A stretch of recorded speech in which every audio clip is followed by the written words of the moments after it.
All right, and with that, we should be live. So normally, this is where we would have what you guys are used to seeing on Mondays, which is the deconstruction of Matt Powell's nonsense.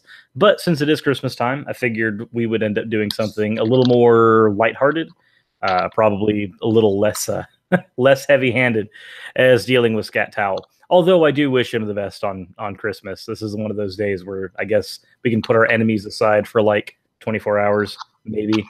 Probably not. Probably not. But that said, this is an open hangout, so assuming that everything is equal, then I should be able to send out links to anybody who wants to hop in. But as far as people who are in right now, we do have Rob, who is from Black Hills Progressive on Twitter. So how's it going? Pretty good. What's new in your neck of the woods? Nothing much. It's Christmas time, so finances are fun. Mm. I think everybody's feeling that all at the same time right now. Yeah, we did just little gifts this year. It was kind of more of a challenge to go to the dollar store and see if you can get as many of the goofiest, weird individual gifts as possible. So it ends up being this cacophony of a million little presents under the tree, none of which are like really actually any good or, like fantastic, but they're all sort of humor based. So Yeah, we're in this. they're little trinkets that you'll end up enjoying. Yep. Yeah, I know that ours is kind of the same, but replace dollar store with Five Below. As a result, I managed to pick myself up this. The hell is that? This is like one of those little stress balls that you can do that and that too. See, I find those things frustrating because you can never actually crush it. It finds a way to just weasel out of being crushed. Every single time you think you're going to be able to do it, it's just like squish. You're like, no, yeah, squish. It's like a. It's kind of like an apologist argument, gonna weasel out of the whatever vice they're in. This is the Kalam cosmological argument. This is your problem with their conclusion. Mm-hmm. Yeah, or it's the god of the gaps. So as soon as you crush one gap, two more erupt. Pop it up again. You're just like, oh, I see what this is. This isn't a conversation anymore. This is just this is like not sophistry. Mm-hmm. I'm not a fan of people who end up using God of the Gaps. Oh, well, we have 5% of the knowledge in the universe. What's saying that God's not over there? And like, hey, you know what? You could be right. There's an equal chance you're wrong. Yeah, there's always that assumption that science has pretty much figured everything out. Like we're so close to having complete knowledge, and yet there are these things that we don't know. And the reality, if you ask anybody who's involved in scientific research or whatever, there's so much that is in the big black box of unknown that it's it's insane to even assume that. Yeah, it's only lay people who think that science has figured out everything. Mm-hmm. This is why I know that I have a few friends that don't like this term, but I think that it's an apt term sometimes. I'm not a fan of when people make appeals to scientism. When somebody's like, "Oh, well, science can explain this, this, this," and I'm like, you're right, but science is not the end all be all for truth. It's not. It has a method that works for methodological things, but it doesn't work very well when you start getting into questions of like ethics. Mm-hmm. It's a wonderful system. It's an excellent system. It's a system that has produced thousands upon thousands of results, and it's a system that people shouldn't deny. Hint, hint, flat earthers. Hint, hint, anti-vaxxers. Hint, hint, young earthers. That's actually a pretty long list. I'm not going to go into all of it. It is a long, yeah. So it's a long list. But like science, for one, doesn't prove anything. Anytime somebody says that science has proved something, I get like a little bit of cringe, and I'm like, we do that in math, but we don't really do that in science. Could you not do that, please? Yeah, it's interesting. Some people will look at mathematics as sort of a branch of philosophy that gets the closest to truth that you can get, and then is therefore more of a metaphysical branch of philosophy than a physical branch, and which is an interesting take, I think. It's not completely untrue because, like, as an example, if we all died today, the same math that worked for us would work for whatever sapient species replaced us. Mhm. Those concepts would still exist in some form or fashion, and they could be recreated in some form or fashion, um, making math a little more transcendent than some other ideas that are considered transcendent. Yeah, yeah, I it remember, gets it's like an asymptote. You know what that is? Like you have a parabolic curve, and it goes like this, and it never quite reaches this end point, and that's what I think truth is, like an asymptotic goal that you just really can never get to. you can always get within a degree of it, and that's Yeah, about as close as you can get. it's kind of what science tries to get ever closer to, that unattainable goal. Yeah, that's why I'm thoroughly convinced we will never have what's considered a unifying theory of everything. Really. I'm convinced that every theory that we find is going to be relativistic and therefore is going to be limited by the constraints of that. Mhm. Historically, Isaac Newton's physics only work within our local zone. As soon as you start getting outside our local zone, they completely break down. That's when you start having Newtonian physics of relativity. Those start becoming a little more viable until you get closer to the point of the singularity, and then they start breaking down as well. I feel like it's going to be a lot like an asymptote, like you said. The more refined the theory gets, the closer we're going to get to that point of singularity. But even if we get to t equals 0, there's still going to be a cause that needs to be figured out. There's still going to be a lot of things that are not understood. Mm-hmm. So I don't think we're ever going to really achieve a theory of everything. If it happens, I'll be pleasantly surprised. Um, Yeah, no, I see exactly what you mean. I just don't have enough knowledge of that to say how unlikely it would be to get to the unifying theories. You know, like if you ask a physicist, you know, how close are we to getting, you know, it can we meld like string theory with you know, all these other facts about nature, and I just don't know the answer to that. It would be interesting to hear different opinions. You know, like we're just this close, or are we just a million miles away from getting to that to be able to bridge that gap? yeah, unfortunately, one of the problems that you kind of run into there, and my brain actually completely farted. There was a complete line of thought there, and then it just What it just about pattered physicists out. having an opinion about how close we Oh, are? there we go. I was gonna say that it's almost like how there's as many string theories as there are string Mm-hmm. theorists. Mm-hmm. I can't. I don't like the word string theory only because it's not actually a theory. So anytime somebody says, "Oh, string theory," I'm just like, "So you're talking about something scientific, right? Yeah." And you use the word theory, yeah. And is that a theory? No. Then why on fucking hell did you Yeah, call it it doesn't really that? meet the requirement of this huge, like we think of theory in scientific terms as this huge body of knowledge that we've acquired in a certain field or a certain area of research. And you know, M theory, string theory are kind of, I kind of get the impression that they're interesting topics that and branches of mathematics and physics that it's very, very interesting to propose like a hypothesis. Um, but there's just, you know, we haven't figured out a way to empirically test them, you know? Yeah, and that's one of the issues that you have there. That's why I think that even if we find out what happened at t equals 0, Mhm. there's still going to be the problem of before. Right now, the Right. idea of before t equals 0 is completely nonsensical because that's before time started, Yeah. and you can't measure a before while time is actually not going. Time's a measurement of change. If there's a before, then t equals 0 is actually pushed further back.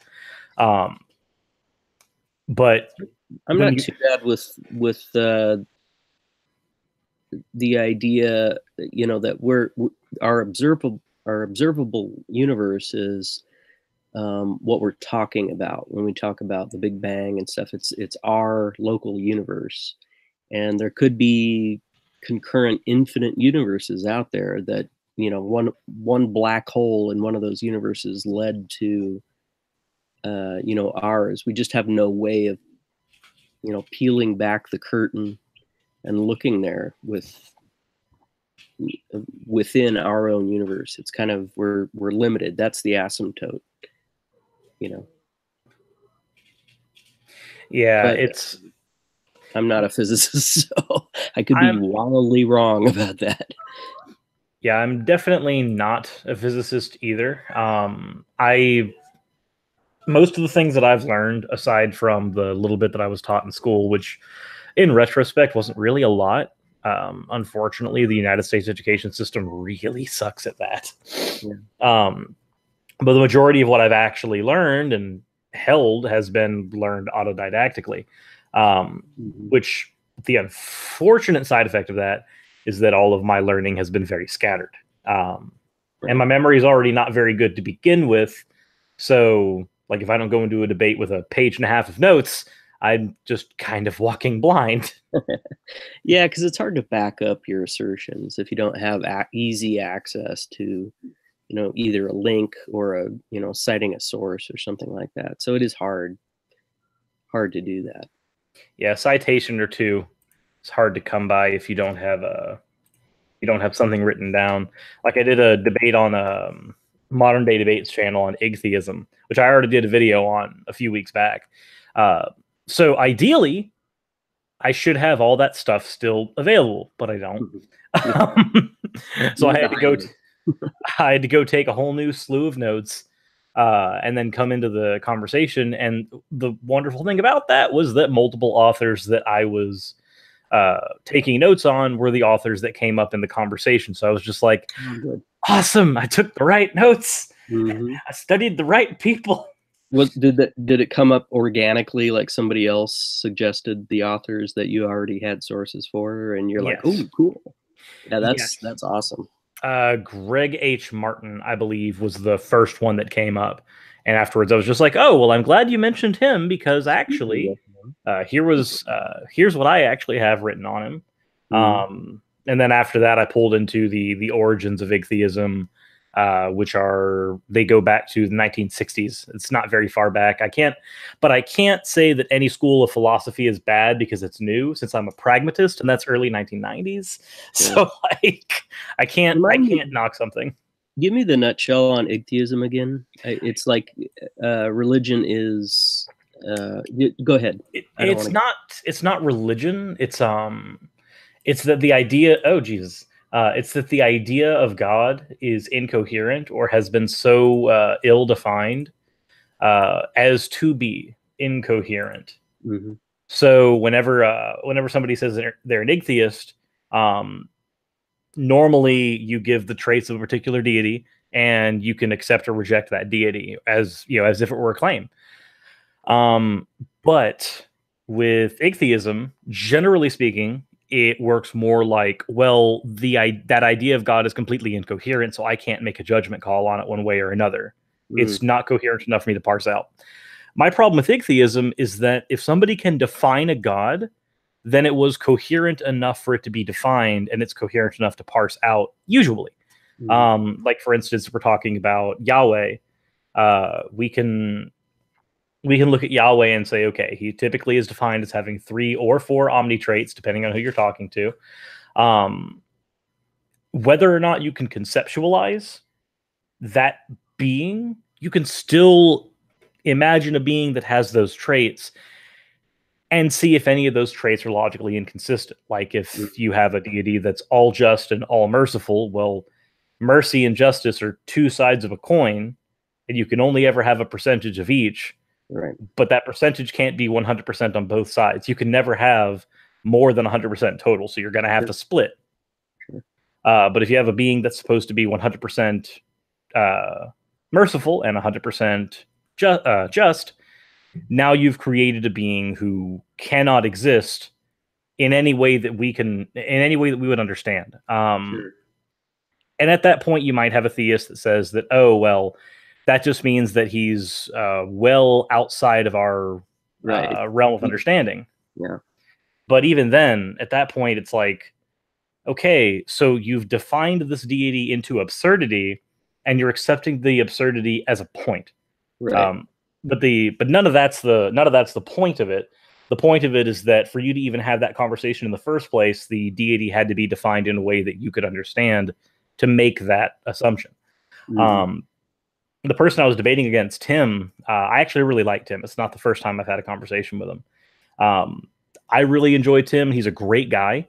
But Tim was born and not into, as far as I know, not into a wholly religious household, and not into a situation where he was a theist. Mm-hmm. So the idea of God being incoherent to him it makes a little more sense as opposed to like somebody like me who spent 23 years as a Christian. Right. It's a bit different. Well, the other thing, I mean, how many of those 23 years did you actually spend thinking about the omnis? You know, like digging into, well, what would it mean for, you know, this idea of these two opposing omnis? If you really dig down on them, they can't both be true in a logical sense. You're relegated to moving the goalposts at that point and saying, well, it's not either saying he's not 100% powerful. You know, he's only as powerful as he can be by his nature, or some cop out. Maximally powerful is the standard cop out. Right. Well, considering that I went to a Christian private school, even starting to ask those questions was considered a form of heresy. No, is that right? Wow. Yeah, I went to a young Earth creationist Christian private school. Holy I spent a very long time thinking the Earth was 6,000 years and that evolution was a conspiracy hoax. You know, that's blew your mind when you finally understood evolution. Like when the light bulb came on, you're like, oh, well, that makes sense, you know? Yeah, that's what I have to thank. I do have to thank my upbringing a little bit for that, because the school I went to was non-denominational. So as far as they were concerned, a Christian was a Christian was a Christian. It didn't matter what kind of Christian you were, as long as you didn't do like undue harm. Luckily, my science teacher, when I got out of private school, was a Catholic. So my child mind goes, oh, I was high school, but that's still kid. Oh, yeah. My child mind was just like, oh, this is a Christian who accepts the science of evolution. Maybe it's not a conspiracy hoax. Mm-hmm. Yeah, the Catholics have been pretty liberal with the science, accepting science for some reason. I'm not sure. They must have had some smart people back in the, early 1900s to say, look, we got to go with the flow on this, or we're going to look increasingly dumb. Yeah, it's not that they so much wanted to go with the flow on it. It's that they were funding most of it. Classically, in history, the church has been, aside from in very recent years, the church controlled the state in a lot of cases. Since the church controlled the state, they also controlled the funding for education. And there came a point where, with few exceptions, the church funded a lot. In fact, most education. I can't give exact years because I'm not a historian, but if I had RJ on here, I could ask RJ. He's probably got them in the back of his head. But the church were the leaders in education for a very long period of time. So there wasn't so much a war with them. The only time there was a war between education and religion, at least for the Catholic Church, was when a particular notion was viewed as heretical. It wasn't education is heretical. It was just particular types of extrapolations from education were. This is why we had things like Galileo being executed.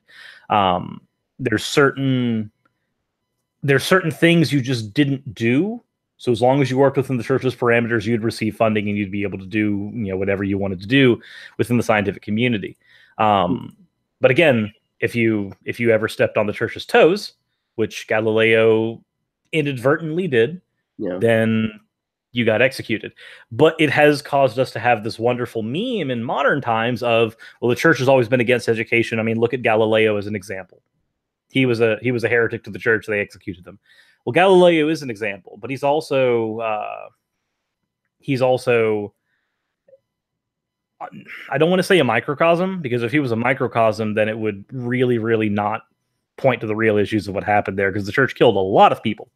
But while Galileo may not have been an isolated incident, he no less was not like every problem that happened. Mm-hmm. Also, Godless Cranium has hopped in. Hey, sorry I was late. Oh, dude, I was 40 minutes late even starting the stream. Yeah, dude, I was here right on time. Also, we do have a super chat from Zero. Said, "Merry fucking Christmas" for $23.32. Huzzah! So I do agree with that. Yeah, I think Galileo was an interesting example of. I think that was such bad PR for the church that they didn't want to have another, obvious world is the center of the universe kind of thing again. Yeah, but then in the 1900s, Hoyle screwed that whole thing over. Yeah, because Hoyle started 1930s, I think. I could be wrong. If somebody in the chat can fact check me on when Hoyle started the Young Earth Creationist movement. I know he was born in 1918, but I don't remember when he started the movement itself. Mm-hmm. But when you've got the Young Earth Creationist movement starting in the 1900s, that's when you have the validation for that meme finally, where you have the church against education. And unfortunately, the Young Earth Creationist movement has had quite a lot of backing in the United States. The last time Godless Cranium was on my channel, he looked up some very, very saddening statistics on the United States education system when it came to that. How so? I missed that one. I think it was like, what, 38% of people in the United States don't believe evolution really happened, something like that. Yeah, they believe in creationism, I believe, and there was like a couple of stats that were pretty bad. I can't remember exactly what they were, but I think you're close. Like it's 38% that were creationism. So I would love to see how those polls are set up. Like how do they contact these people? Is it just you know what I mean? Like just to know, is it really a reasonable sample of America, or is it in some way skewed? I mean, it's usually a reasonable sample, because when you look at America, I don't know which area of the country or which area of the world you live in, and I don't want to dock Black Hills of South Dakota. Okay, I guess that's where Black Hills Progressives comes from. Yeah, that's our political movement. So I'm in Georgia, and here it's very rare for me to find somebody who's educated in what evolution actually is. Yeah. It's very rare for me to find somebody who's not a Baptist here. This is like, around here, you're either Mormon, Baptist, or Catholic, and there's like one Church of Christ. That's about all we have in this area, as far as I know. It's predominantly that stuff. So it's very hard for atheists to do any kind of get-togethers here. It's very hard for pagans to do any kind of get-togethers here. But it's so easy. You say church, and everybody comes with the buckets of fried chicken. Mm-hmm. It's way too easy to do that here. And especially if you've got some of those as Baptist churches, they're not really as big on education. Mormons, not so much. They don't have as much of an issue with there. They actually like education. Mm-hmm. But, well, certain types of education. They still don't want you to masturbate. That's bad. Do you think that's a strategy on the part of that sort of ideology in our society, is to purposely make people ignorant? Or do you think it's just a sort of an emergent property of that? It depends on which one. If we're talking Jehovah's Witnesses, then I'd agree 100%. Telltale has done a few videos on that. That there's almost a concerted strategy to make sure that your people are not educated to the point where they can make a decision on your organization outside of being part of it. Whereas Mormons have the opposite approach. They want you to be able to donate more money to the Mormon church, so they will let you get the education and even fund that education in some situations in order to get you to the point where you can donate more money. But the Mormon church also has higher stipulations for donating. From what I understand, in Kingdom Halls, it's a little different. In Kingdom Halls, it's like there's a box that you can actually donate to if you want to, and you're just kind of like socially pressured into it. But with Mormons, it's like, hey, we looked at your taxes and you didn't give us 10% of your income. They look at your taxes? I didn't know they did that. It's either taxes or they look at your pay stubs, but there's something they do for looking at your that's weird. Yeah, looking at your actual stuff there. Although, yeah, the chat does point out that this is a very serious Christmas conversation. Oh, yeah, I didn't mean to bring it down. Was certainly not intended to be, but that seems to be the area it went to in the very beginning. Let's see. I need to send invite here. So, Cranium, how have you been today? Not too bad. Just playing some Destiny. My fiance was at her staff meeting / Christmas brunch or whatever, and yeah, just hanging out at home, relaxing, reading my crazy comments, and Are you talking Twitter? Or are you talking both? Yeah, Twitter and YouTube. Yeah, I made a video criticizing Jacqueline Glenn, which I knew was going to be. You're going to get all of the detractors there. Yeah, I knew it wasn't going to be popular, but Remind me anyway. Again, Jack McGlenn. Who's Dude, Jacqueline? That was almost a burn just by saying that. Jacqueline Glenn's atheist YouTuber.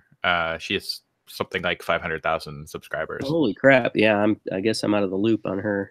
She's one of the OGs, as it were. Old school. Yeah.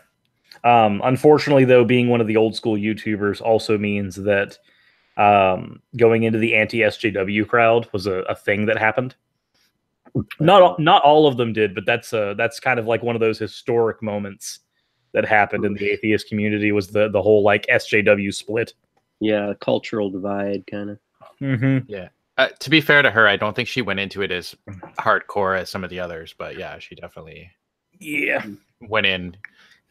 I think she kind of like goes, I don't know, I haven't paid a lot of attention to her most recent content, but I think she kind of goes back and forth. Like she'll make like one criticizing the right and then one criticizing the left and then one criticizing the left. When she criticizes the left, it's usually like the whole anti-SJW. Yeah, the far left. It'll be like the anti-SJW stuff that they all kind of jumped on. But I think most of us are fine with hitting people who are like so far left they're toxic, but that doesn't mean anything, because if you're so far right, you're also toxic. So like it's just extremism in general. The toxicity has a much different character on the left and the right, I think.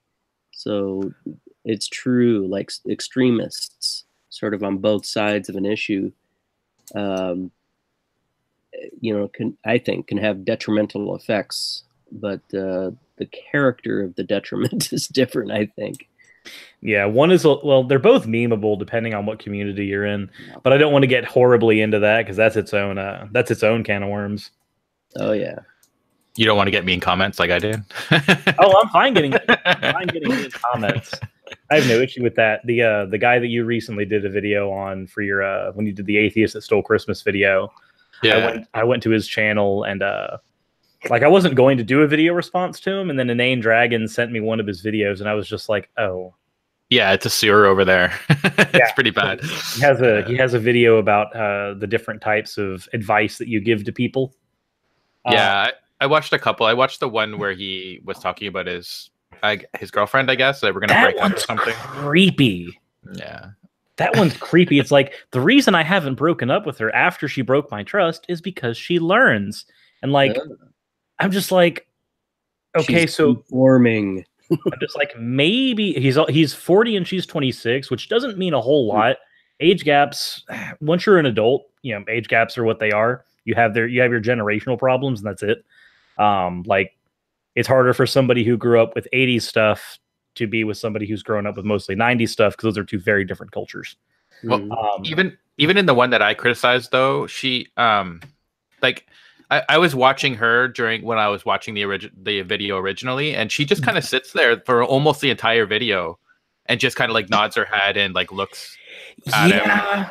Have you also seen? But the one thing though is that she actually said one really great point, and he just kind of ignored it because he said like it was a part about the cattle. It's so like I mentioned the Hindu festival where they slaughter 350,000 animals, right? And then they just bury them in a pit. They don't eat them. They don't do anything, right? They just bury them. They don't do anything useful with them. Yeah, and so he mentions that turkeys, which I actually looked up the numbers, but he says, well, because we eat turkeys, so therefore it's the same, right? But we eat 350 million or 350,000 turkeys per year or something like that. Like it's not as on one opposed day. to slaughtering that many on a single day and What's that using look them. like? Are they just going through with like a sword or something, or they shoot them? Yeah, they have like ritual knives that they get sold to them.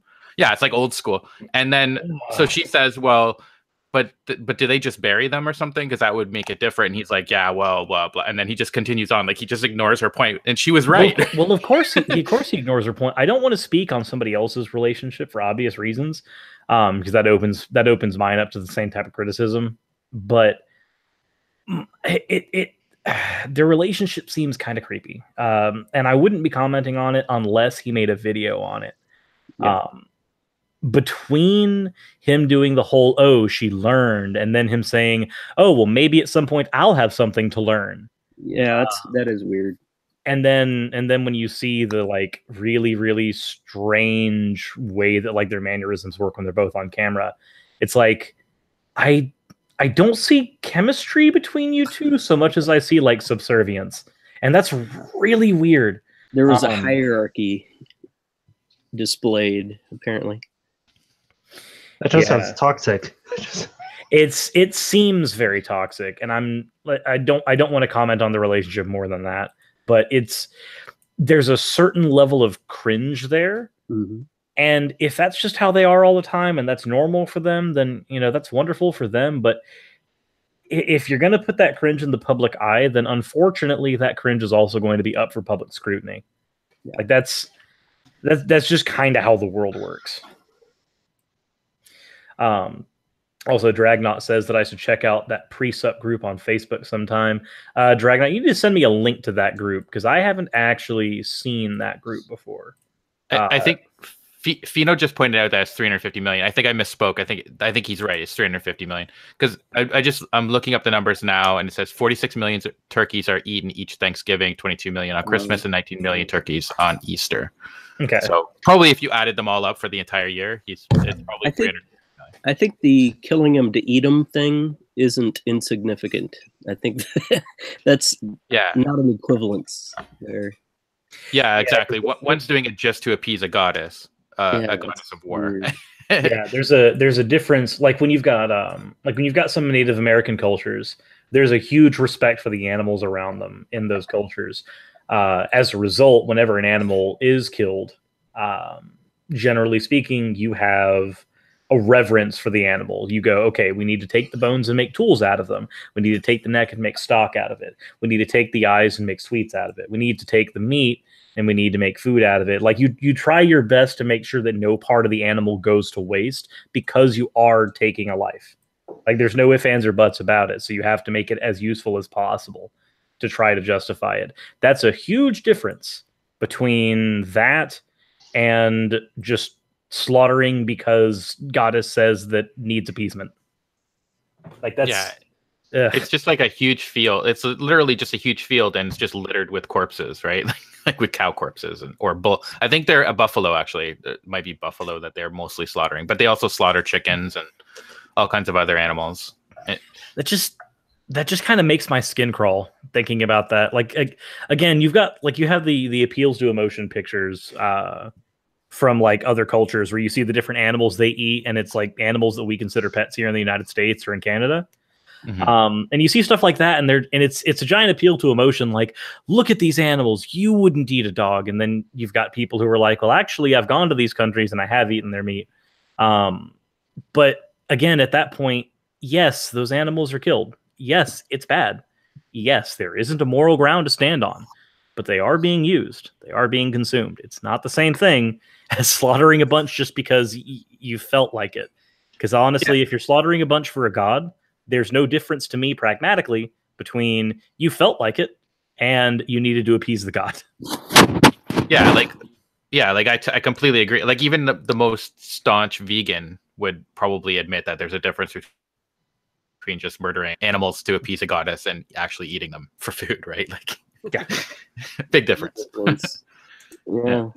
And if you look at China and you see them eating dogs and cats, you're like, well, the majority of the people there are starving because of communism, so I know that there is a bit of an issue there with that. That's why if you look at, there's a fascinating YouTube channel, I forgot the name of it, but he basically talks about like the dangers of living in China. One of the dangers that he points out for being in that country, which is something I hadn't even considered, they actually have some vendors who are unscrupulous and sell plastic rice. I've heard that, yeah. Where like the rice, it will absorb a certain level of water like normal rice, but it has zero nutritional value and it can actually harm you because again, it's just a bunch of plastic instead of actual rice. And it's very hard for people who aren't used to the culture to know the difference between real rice sold from a real vendor and this cheaper, faker plastic rice. So I do think that also you've got, that level of desperation in some cases can lead to vendors taking advantage of people like that. Oh, you want a full stomach? I can sell you some plastic on the cheap. Like that's just kind of meh. That's wrong. I believe in China though, like I might be wrong about this, so don't take it with a grain of salt, but I'm pretty sure that I read somewhere that in China like dogs are thought of as being evil because people will just walk up to like a stray dog on the side of the street and just start beating it, right, for no apparent reason. I'm pretty sure that's in China. If not, it's somewhere else that's that's out there. But so there's like a whole different reason why they do it. I have to look it up, but I'm looking that up right now, and I'm seeing that dogs as food. They started using dogs as food around the same time as pigs. But all I'm seeing is stuff on ceremonial sacrifice and domestication for them, and then being used as hunting, and then being in some of their cultural legends. So I don't think it's China that they're viewed as evil in. I could be wrong. I'm not saying you're wrong. No, I might be wrong. They do have a meat festival, a China dog meat festival. Yes. That one we do know is a thing. But again, if they started domesticating, not just domesticating dogs, but domesticating some dogs for the purposes of being farmed animals, the same time they did pigs, and it's no different than us having a pork festival here in the U.S. and we have those all the time. Well, this one here is there's a belief among some that the dog meat tastes better if the animal is slaughtered when distressed, and there are even accusations that the animals are sometimes skinned alive. So, yeah, see, no, that's getting I'm not an advocate for animal cruelty. So they're literally like torturing them so that the meat will taste better. I think that's completely opposite to Japan's take, because in Japan, for instance, Colby beef. The way Colby beef is prepared is you have a cow that is given literally the life of a king throughout its life. You massage it constantly. You're giving it the best grain, the best water, the best grass. And the reason that meat ends up being so expensive is because the care of the animal is so expensive as it's being raised for butchering, because you're letting it live to its prime. You're letting it sit and consume resources, and you're constantly keeping it massaged and keeping it healthy. You're not letting it feel cramped. And there's only so many cows that they can have like this because it's so expensive to raise them that way. It's why Colby beef is so expensive. So the idea that slaughtering an animal at time of distress makes it taste better flies exactly in the opposite of their, of the culture across the pond. That's really completely opposite. Holy crap. I used to hear about just beef in general, that when the cow gets slaughtered, it's kind of freaking out like the dog is when you skin it alive. Mm-hmm. And the meat comes out with a whole bunch of norepinephrine and epinephrine, adrenaline in the tissue that then gives you a rush of, I don't think it's true, because I think you would digest those molecules before they got into your bloodstream. But that's been a thing out there for a while. I think I first heard that like 20 years ago. Yeah, it's a, I don't know, the Sounds like bullshit, but if there could be some reform, and I think there does need to be some reform in the meat industry, that would be great. Or if we could just slowly move everything to lab grown meat, that would be even better. Exactly. That'd be great. Like I would love for that to be a thing eventually. I know that it's like what, $50 per pound of sirloin if you try to get it through the lab grown process right now, and it's still hard to even get it shipped to you. Like it's really expensive right now. But hopefully that will become a thing that's a lot more feasible in my lifetime. That would be great, especially since we have like Aldous Cranium, our mutual friend and name Dragon, has to eat meat because of his dietary issues. Because I remember him talking about that on your show when he had the vegan debate. Yeah, that was pretty interesting. What's his dietary issue that he needs just meat? He can't metabolize plant protein. Oh wow, okay. So he has to metabolize protein from meat, if memory serves. So like for people like that who have to eat meat, there is no option at all. Right. The access to lab grown meat would be such a revolutionary thing for somebody who wants to live a more cruelty free life at that point. Yeah. Like that would be great. You know, it'd be interesting if you could laboratory grow beef that tasted like Kobe beef, like it's superior than just regular old beef. I think that would be interesting too. Get on it, scientists. Yeah, well, they already did in Japan. Actually, they made lab grown meat, a steak, I believe it was. How do you lab grow meat? The same way that you lab grow stem cells. I don't know how to do that. Well, cloning. I don't think any of us have the knowledge base to do it. But basically, the way that your body produces meat is when you eat any type of food, it's broken down into its component parts in your digestive system, and then your body reassembles it into tissue. The strength and merit of that tissue is based on what you're eating. So, instance, when you're trying to make marrow and bone, calcium is incredibly helpful for that process. It's easy to convert those into that. That's why for people with osteoporosis, they need a more calcium-rich diet. So we have a very good handle on what nutrients are required for building bones, building meat, building these certain things that are created in our bodies. And it's the same thing in animals. So what you do when you're creating lab-grown meat is you break down those nutrients, or you have those nutrients pre-broken down, and you mimic the process the body would use for assembling that portion of meat.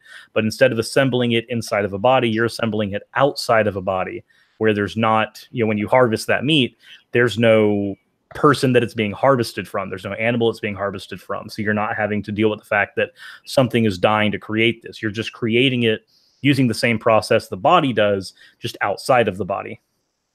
Yeah, I'm looking at an article right now that said in Japan, they actually have some high schools that have like meat making machines. Whoa. As long as it doesn't end up being like the Fallout 4 pink paste. Oh yeah. that was actually based on a real story. Yes. Yeah, it was based on a real experiment. Which makes it even worse, because the whole thing about Fallout is the whole like, what if all of these things went wrong? Because every single vault is about what could possibly go wrong in that particular experiment. So like in one experiment, they just go, hey, let's just double the amount of guns that are in this vault, and let's see how fast it takes for these people to kill each other. Like, that's horrible. The boomers. It's horrible. But and one guy alone with a bunch of puppets.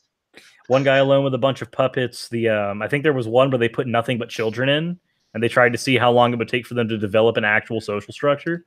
Like the granted, it's all fiction, but the stories behind the vaults in Fallout are incredibly fucked up. And there's only like a few control vaults. Yeah. And then you've got vaults where they're like, what if we opened the doors early and made ghouls? Or what if you had a bunch of people who were addicts to drugs, Yes. and then put them through drug rehabilitation, and then after they were done rehabilitation, said, "Hey, this is a secret stash of drugs. Do you want any?" And Yeah, I see think what in happens. that particular one, wasn't it that they went through screening, they went through rehabilitation, they went into the vaults, and then they had a door with a stash of like drugs that were highly addictive that would open after the first 10 years the vault was there. So like after a generation would pass, not pass, but after a new generation had the ability to be born in that vault, then you would have the drugs open up and see what would happen. Like it's all kinds of screwed up experiments. But we know historically, real human beings have created those same types of experiments, which is bad. Yes, and then there's an entire vault where everyone is in a VR simulation. Yeah, which is weird to me considering that Fallout takes place in a world that's stuck in 1930s and VR wasn't a thing at that point. It's very weird to me that like sometimes the technology in Fallout is stuck in the world of the 1930s and 40s, and sometimes the technology in Fallout is way far in advance what we can do. It's very inconsistent. Are you playing 76? I refuse. It's a good man. 76 is bad, and everyone who plays it right now should feel bad because Bethesda are a bunch of assholes. You know, there's a certain level of if a company does certain things with a game that I don't like, then I refuse to purchase the game. Like for instance, Fallout 76. Let's make a Fallout game with all the good things about Fallout stripped away. I don't think I'm going to be investing any money into a Bethesda product, at least not Fallout related, because I don't want them to have the sales numbers that make them think that they should do that again. Same thing with like, I'm a huge Sonic the Hedgehog fan. I have been since I was a kid. Sonic Forces came out. I refuse to purchase that game. I refuse to give Sega the money required to make them justify doing that again. Bethesda also did the bag thing as well, where they had like the pre-bag and it said canvas bag, and when they sent it out, it was like a nylon piece of shit. Yeah, it was a nylon bag. Also, Fallout 76 has been data mined now, and they found the code to enable loot boxes. Oh, great! In the data mined code. Because that's totally a thing that companies should be doing after the EA debacle. You know, where Shadow of War actually had to patch that out. And they had to temporarily disable it in Battlefront 2. You know, I don't think any company, when releasing a fully built product, should be putting... if you want to have microtransactions in your game, fine. You know, that's up to you, and it's up to the players if they want to buy them, especially if they're just cosmetics. I have no problem with cosmetic microtransactions. But when it comes to loot boxes, where nobody knows what they're going to get, and you're incentivized to pay way more money than the game might even be worth at that point to get the stuff that you want out of it, especially in the Battlefront 2 problem where, you know, upgrades needed for multiplayer were in those boxes. No, I think as a company, you should not do that. That's very scummy behavior. Yeah, if you're paying money, then you should just be able to pick what you want, right? Like I don't know, like say I'm playing World of Warcraft and I want a mount. I should just be able to pay the money and buy the mount that I want. I shouldn't have to go through a thing where I have to like get a bunch of mounts I don't want. It's ridiculous. Yeah. Like I don't mind I don't mind that type of system so much when there's nothing integral to it and you also have the option of picking up everything normally, right? So like League of Legends, it has skins that are in boxes. Every single skin that's in a box, with the exception of one very specific type of skin called Hextech, are all available in the store for purchase. All of them. You just might get lucky and get one in a box, and you can get boxes for free. So you might just get those skins for free. The game is also free, so you're not paying $60 and then paying extra money up front on top of it. That's a microtransaction system I don't mind. I like it. I wish that more online games would mimic the model that League of Legends uses for their system. That would be great because it's one of the least toxic microtransaction systems I've ever encountered. But more people won't do it, even though Riot's got like one of the highest grossing games of all time. So it's not like it doesn't work. It does work. Better than Todd Howard's games. Yeah, I can't talk though because I play the shit out of Destiny 2, and it has a pretty bad track record as well. So fair, but if you enjoy the game, I'm not going to tell you how to have fun properly. Like that's, I'm not going to do that. I play Azur Lane, and me and Pam have both put in over 1,000 hours each into Azur Lane. I can't tell you how to have fun properly.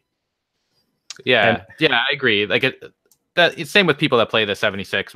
I personally wouldn't do it because, like you said, I think it's like giving money to a company to incentivize them to keep doing the same shit. But I do the same thing to Destiny 2, so I am being kind of a hypocrite because Destiny 2 does do some pretty shitty thing, or has done some pretty shitty things.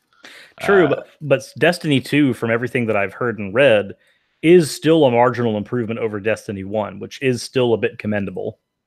Not when it was first released, though. When it was first released, it was worse than Destiny 1. So like having to look up lore off. It didn't get better till Forsaken came out, which was the DLC just came out. It was the DLC before that, and it fixed it. What they tried to do though it's kind of a little bit more understandable because with D2, what they tried to do is they tried to make it so that it was good for everybody, for the casual player, which just watered it down, right? So it made it so, like, say for PvP, they made it so that like jumping, you got penalized for jumping in PvP.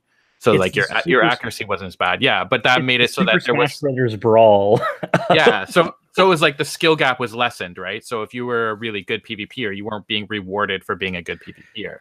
Yeah, you were as good as go Joe Blow, right? Yeah, and I don't like that. This is coming from a point of bias, maybe, because I used to be a tournament operator for Smash Brothers when Smash 4 was the newest one. Mm-hmm. So like for me, and especially since I'm living in the Atlanta region, and like when it comes to competitive gaming, you've got Atlanta, you've got SoCal, you've got New York. Like these are all good venues and hubs for competitive gaming. So for me, maybe I'm just kind of entrenched in the culture of if you lost to your opponent, it's your fault. Get better. Mm-hmm. So the idea, it's a very get good culture. If my opponent creams me in a game, it doesn't mean that I should be upset at them for any reason. It means I need to be upset at myself because I didn't put in the same effort. Like that's all that means.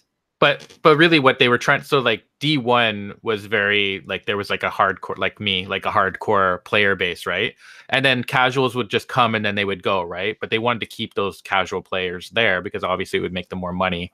But that just watered down, so the core players actually were leaving as well, right? So it didn't work out for them. So then in Forsaken they fixed it, like they changed a whole bunch of stuff and made it so that it was more grindy, because it's an RPG, right? So now you can grind for loot, and that's what keeps people like me around, where if it's just watered down for the casual player, then it doesn't hold my interest as much. So is that why you spent so much time on Monster Hunter World? Yeah, and that is why yeah, I jumped to Monster Hunter World and I played a couple PC games, and I would still like check in with Destiny 2. I would still go in and play a little PvP, but I wasn't into it as much. Speaking of PC games, I asked you your 6 favorite characters in, what was it? Original Sin 2, and you haven't answered me. Oh, I don't know. I can't remember all the characters. There was like the one that changed into a cat. He was pretty cool. No, like the 6 main characters from the character creation screen. Oh, I like the wizard is the one I always picked. It's been a long time. I can't remember. It started with a Z, I think, the name. Oh, No. I haven't played Original Sin, so my input's completely null at this point. Yeah, it's been a long time since I played it. So I also see that in the chat there's a conversation about the Sonic Adventure series going on, which leads me to some very mixed feelings. Oh, speaking of Sonic X games, what do you think about Freedom Planet? I haven't touched it, but I know that Freedom Planet is supposed to be a fan-made PC Sonic hack, essentially, right?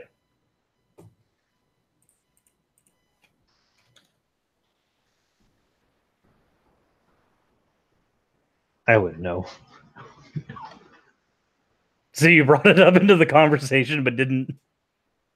No, I've never played it. I only know someone that I watch called Zarek mentioned that it was a good game. I don't know anything else beyond that. I mean, from what I can see, it looks like it's just a recreation of 2D Sonic, with maybe a few different bells and whistles and obviously different characters. But it looks very inspired by your classic Sega Genesis Sonic, and that's cool. Like that's neat in its own right. But like, we do have Sonic Mania. On something. Fino says that is that a smudge on Cirrus's microphone? No, that's cat hair. That's the unfortunate side effect of having 5 cats. They're asking about Dark Souls. That I love that series. How dare you say it was too hard? It's amazing. Dark Souls is not too hard. You're just not good enough. Yeah, you just got to get good. Yeah, it's Guys, Dark Souls easy mode is by playing Sorcerer. Yes, if you want to play Dark Souls in easy mode, play Sorcerer, get fire spells early. There's actually several bosses you can kill before you even enter some of their chambers. If they're in like a not castle, but like there's one that's in like a cylinder area with windows on the outside. It can't actually hit you from inside the structure if you're not inside the structure as well. Play Fire Sorcerer, just sit outside the structure and fire through the windows at it. Dark Souls becomes so much easier. Yeah, I just love how you can like make your character look like the way you want it to look, and there's so many different weapon types and everything. It's just so great. I love that game. Game Fashion Souls becomes the norm. Yeah, Bloodborne 2 is really good. Yeah, but Bloodborne is just the Souls game. Mm-hmm. What is it that Yahtzee says? The From Software game, which includes the Bloodborne series and the Dark Souls series. Yeah, I played another game. I can't remember what it's called, but it's almost exactly like, there's a lot of mechanics in it that are like Dark Souls, but it was like from Japan, and you had like chi instead of stamina. It was pretty good. You had like a high stance, a low stance, a middle stance that you could fight with and everything. It was pretty cool. Well, I like when games allow you to have different stances for your fighting, like specifically high and low, not just like Monster. Yeah, Neo. That's it. Zero Neo. That was the game. That's a great game. Not quite as good as Dark Souls, but definitely good. I do have to ask if anybody in my chat has Monster Hunter Generations Ultimate, because like I want people to play with. But after World came out, everybody's like, "Yay, World is awesome!" And the Generations Ultimate came out afterwards, and a lot of people are like, "We're still playing World." Also, Brian Stevens says best dress-up game, Final Fantasy X-2. You take that back. Take that back. Final Fantasy X-2, also known as How to Neuter All of Your Characters. Like, I remember enjoying that game as like a hormonal 10-year-old for hormonal 10-year-old reasons. But as an adult, I look back on it and I'm like, that really wasn't that great of a Final Fantasy game. I actually like the old Final Fantasy games, like the ones that were on, I don't know what system, Nintendo, maybe Super Nintendo, I don't know, but both. It was on both. Yeah, 1 through 3 is on Nintendo. 4 through 6 is on Super Nintendo. Yeah, you get them on your phone now, because I have some on my phone. I think up to 7 I have on my phone. So do you have you must have 4, and then I think they also released a thing called like the story after for 4, I think. Yeah, I don't think I have that. I just have the regular one. Yeah. No, 4 was my favorite of the classic Final Fantasies. Mm-hmm. Yeah. I like the turn-based games like that. They're kind of fun. They're nice. I think when it came to the original Final Fantasies, though, story-wise, it's like Final Fantasy 1 doesn't have a story. Final Fantasy 2 recycles the story and has bad combat. Final Fantasy 3 has great combat, but everybody's an orphan, and that is the story. The story is they're all orphans. And the orphan story is done better in 8 anyway. Somebody was telling me it might have been Salrock or whatever, that about Kingdom Come. I think the game is called Kingdom Come Deliverance or something like that. Yes. Was it you that was telling me about that? Yes. Yeah, I looked it up actually. I looked up the reviews for it, and that game does look interesting. It's on sale on Steam too, so Then get it. it's like $35, I think. Might have to grab it. Yeah, that It's thing looks the- really cool. About how like at the beginning, I guess you're a blacksmith's son, or maybe a blacksmith. I can't remember. And You're a then blacksmith's son, yes. you're a blacksmith's son. And then when the people attack your village, and if you try to fight them, you just get your ass kicked. And the guy Yes. that was reviewing it said that he did it for like 2 or 3 hours. He just kept fighting, and then he would die. So then eventually he just ran, which is what you would do if you didn't have any training as a soldier, right? And Yes. then he lived. Yeah, so it sounds kind of interesting. Also, you could just pick herbs all day and just level up your herbalism until you get to 10, and then get the leg day perk to level up your strength as you pick flowers. I'm not a huge fan of when games let you use crafting as a method of leveling up combat skills. That's always kind of rubbed me a wrong way. I know that a lot of MMOs do that now, but it's like, no, if my character's fighting you with a sword, he's going to get better with a sword. If he's going out and picking flowers or blacksmithing, he's going to get better at those things. But if my character's sitting there blacksmithing, he's not going to suddenly learn how to throw a better punch.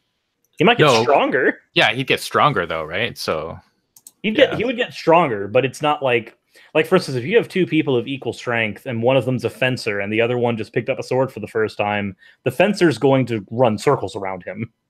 yeah, Well, I think they just do it for the like people want to play the way they want to play, right? So some people might not want to fight very much, so they'd rather just go out and do herb gathering or whatever, right? I'd rather be fighting myself, but I would like to pick the flowers, please. Well, Yeah. at the same time, gathering herbs allows you to make potions to make all the money, so yeah, Fair. and for some people that's the heart of the game for them, right? Is the economy, is to like buy and sell and try to make money. That's their thing. Yeah, for some people, it's also role playing. It reminds me that Warcraft is releasing its classic servers in 2019 summer. So if I disappear from the internet for a few months, I wish I had more time, because I would love to have like another channel where we play D&D games. That would be so fun. That'd be cool. we just had two of our people just died in our D&D campaign. It was unfortunate. One of our people we fought a bullet who was not supposed to be there, but our DM decided that what if there was rumblings in the cavern? Wouldn't that be neat, guys? A bullet is a land shark, by the way, for people who haven't played D&D. Bullet almost kills our whole party. We end up surviving and killing it because when you roll a bunch of 20s and the bullet manages to roll under your AC more times than is necessary, then you end up beating it. And then we went into a hallway, opened a door, and a bunch of just random low-level humanoids killed two of our party members. Randoms. Just like it was so frustrating. I'm just sitting there as the paladin, like, I would heal you, but like I gotta come over there and touch you right now. Like my spells are kind of gone. I would touch you, but like we're in a hallway and we're single file, and I'm just gonna throw javelins and hope I kill one and hope I don't stab a party member. You're a bad teammate. You're a bad teammate. Well, I'm not the only bad teammate. We've learned that Pam should never, ever, ever fire a weapon if I'm in front of her in any capacity, because she always rolls nat 1 and manages to get a crossbow bolt stuck in my ass. Yeah, but you think that's an accident.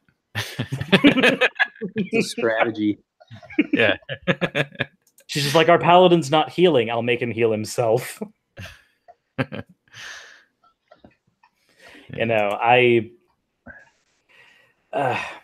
Also, Brian in the chat goes, MMORPGs ruined Dungeons and Dragons for him.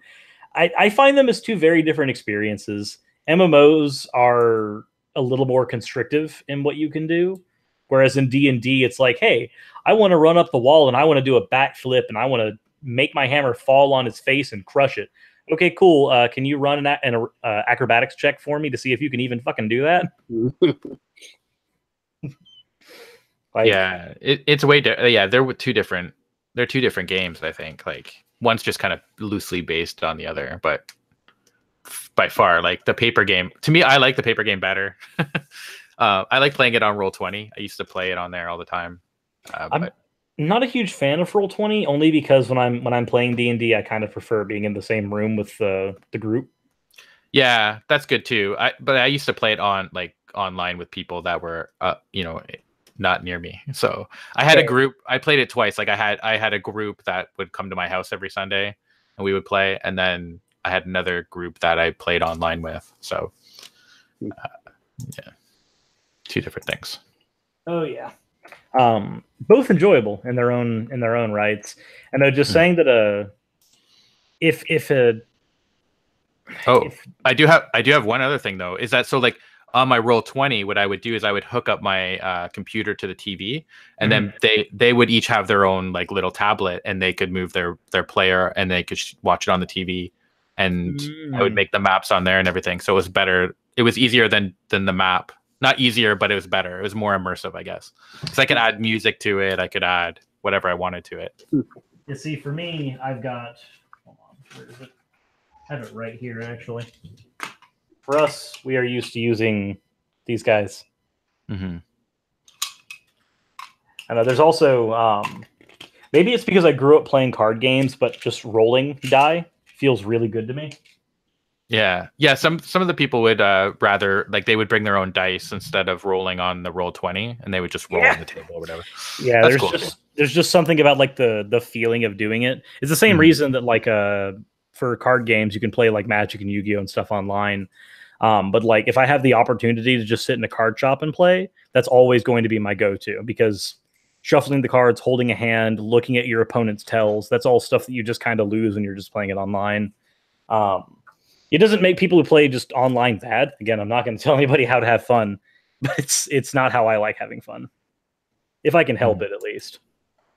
Yeah, that's fair. That's fair. Well, I'm gonna have to jump out. I'm gonna go spend some time with my fiance. But thanks a lot for having me on. It's always a pleasure to come on your channel. No problem. See you, GC. All right. Cheers. Nice to meet you guys too as well. Bye, chat. I should probably get going too. Thanks for sending the invite. Look forward to more. If I'm not as big a gamer as you guys, so I'm more an atheist than a gamer, I guess. But well, that's usually the topic on the channel, but it's Christmas time. Yeah, no, that's cool. Thanks again, man. See ya. And so here we are. Yep. Brian Stevens also says tells online are way different. You have to watch pauses and differences in plays. That's actually true. I used to have I used to be able to tell what a player was going to be doing in Hearthstone based on what or how long it took them to do a turn. You can tell like the mana curve of somebody's hand. If like by turn 3 they're having to choose options, then you know that they have multiple low cost cards in their hand, because the only way it would even take them that long to choose what they're going to do is if they had multiple options. So there are different tells. Just true. Also, Brian, you seem to be making a lot of comments in there. You want to hop in here, then let me know on Twitter. That's a thing that I can do. Just send things. The more the merrier, because it's Christmas, Yeah, pretty much. I think I'm going to bite the bullet. Originally, I was like, I'm not going to post this into my Discord. I think I'm just going to bite the bullet on it. Dude. There we go. Yep. Oh, well, I just heard a random piglet. Yeah. How's it going, Russ? Oh, man, it's another day in paradise, man. Hey, it's a Monday, and we're not dismantling Matt Powell. I know, this is odd. Yeah, this is a very different kind of Monday for us. Yes, maybe we should just sit there and take this time to say a few words like Matt Powell's trash. True, just have a whole Matt Powell bashing session for a little bit. All right. Matt Powell, it's cringe. Just feel like, hey, Matt Powell, I have the best insult for you. You exist. Oh, that's the worst insult to humanity. And then also another good insult that only he sees as an insult. Oh, he's gay? Hey. At that point, it's just like, hey, are you okay? Are you okay, sir? Like, no, they called me gay. Okay, well, what's wrong with that? I mean, you put your foot in your mouth all the time. What's the difference between that and a dick at this point? Hey y'all, how's it going? How's it going? What's going on? Well, it's going. My day is also going because I exist. Yeah, if it weren't That- going, that would be That awkward. summarizes it pretty perfectly at this point. Yeah, if it weren't going, then it would be very awkward. I think I have to agree with you on that one. It's like what's the guy over there over there? It's just a dead guy. It's just that guy. And like, of course it's that guy. We've already established that. We're trying to figure out who that guy is now. We're trying to get past that point. Also, Cirrus, I love your Eevee plushies. Oh, thanks. Those are great. They are dorks. There's My little brother, he actually asked for the complete set for Christmas a couple years ago. And that's he got them. expensive. That is It is. expensive. He got them. Yep. And I mean, to be fair, that year I got like a mandolin or something crazy, but Also, that was the one he got. I got Pikachu just so I could have the other version exclusives and we could trade. nice. It's actually a way better game than I thought it was going to be. I It's thought it was going different. to be really bad. And I don't like all of the changes. I don't like that they've removed abilities, even for competitive battling. I agree with that. I think that Pokemon abilities should have stayed because I'll be honest, I'm a huge fan of Gyarados, and if my Gyarados can't have abilities, it's really awkward. It's also like I know this is only a Gen 1 game, but like Ninjask teams can't exist in this environment. I mean, not even Ninjask teams, Shedinja teams don't exist anymore. Yeah, Shedinja doesn't exist as a Pokemon. Without Shedinja just doesn't exist anymore. Oh my god, somebody's got a migraine already. Oh my gosh! I can You have feel a the Virtual migraine. Boy. Just from the Virtual Boy, I can feel the migraines from that. Oof. Look! I'm just gonna have to ask you to just send that to me. Just send it here. Looks like we have an old guy joining the chat. It's a Wait, am I the old guy? You're the one with a Virtual Boy. Okay, look, a Virtual Boy, having a Virtual Boy doesn't say anything about your age. What it says is the efficacy of your life choices. What it says is either you were young enough to have bought a Virtual Boy when they were just being released, or you have several hundreds more to spend on a Virtual Boy today. I mean, I can't say anything about buying a flop console because, like, I'll be honest, one of my favorite consoles of all time is this thing. So, like, I can't say anything about buying a flop console being bad because this is a flop console, and I fucking adore this thing. I mean, So- same. Over here, just like literally just for the Mario games on it. so, Brian just likes to buy the flop consoles.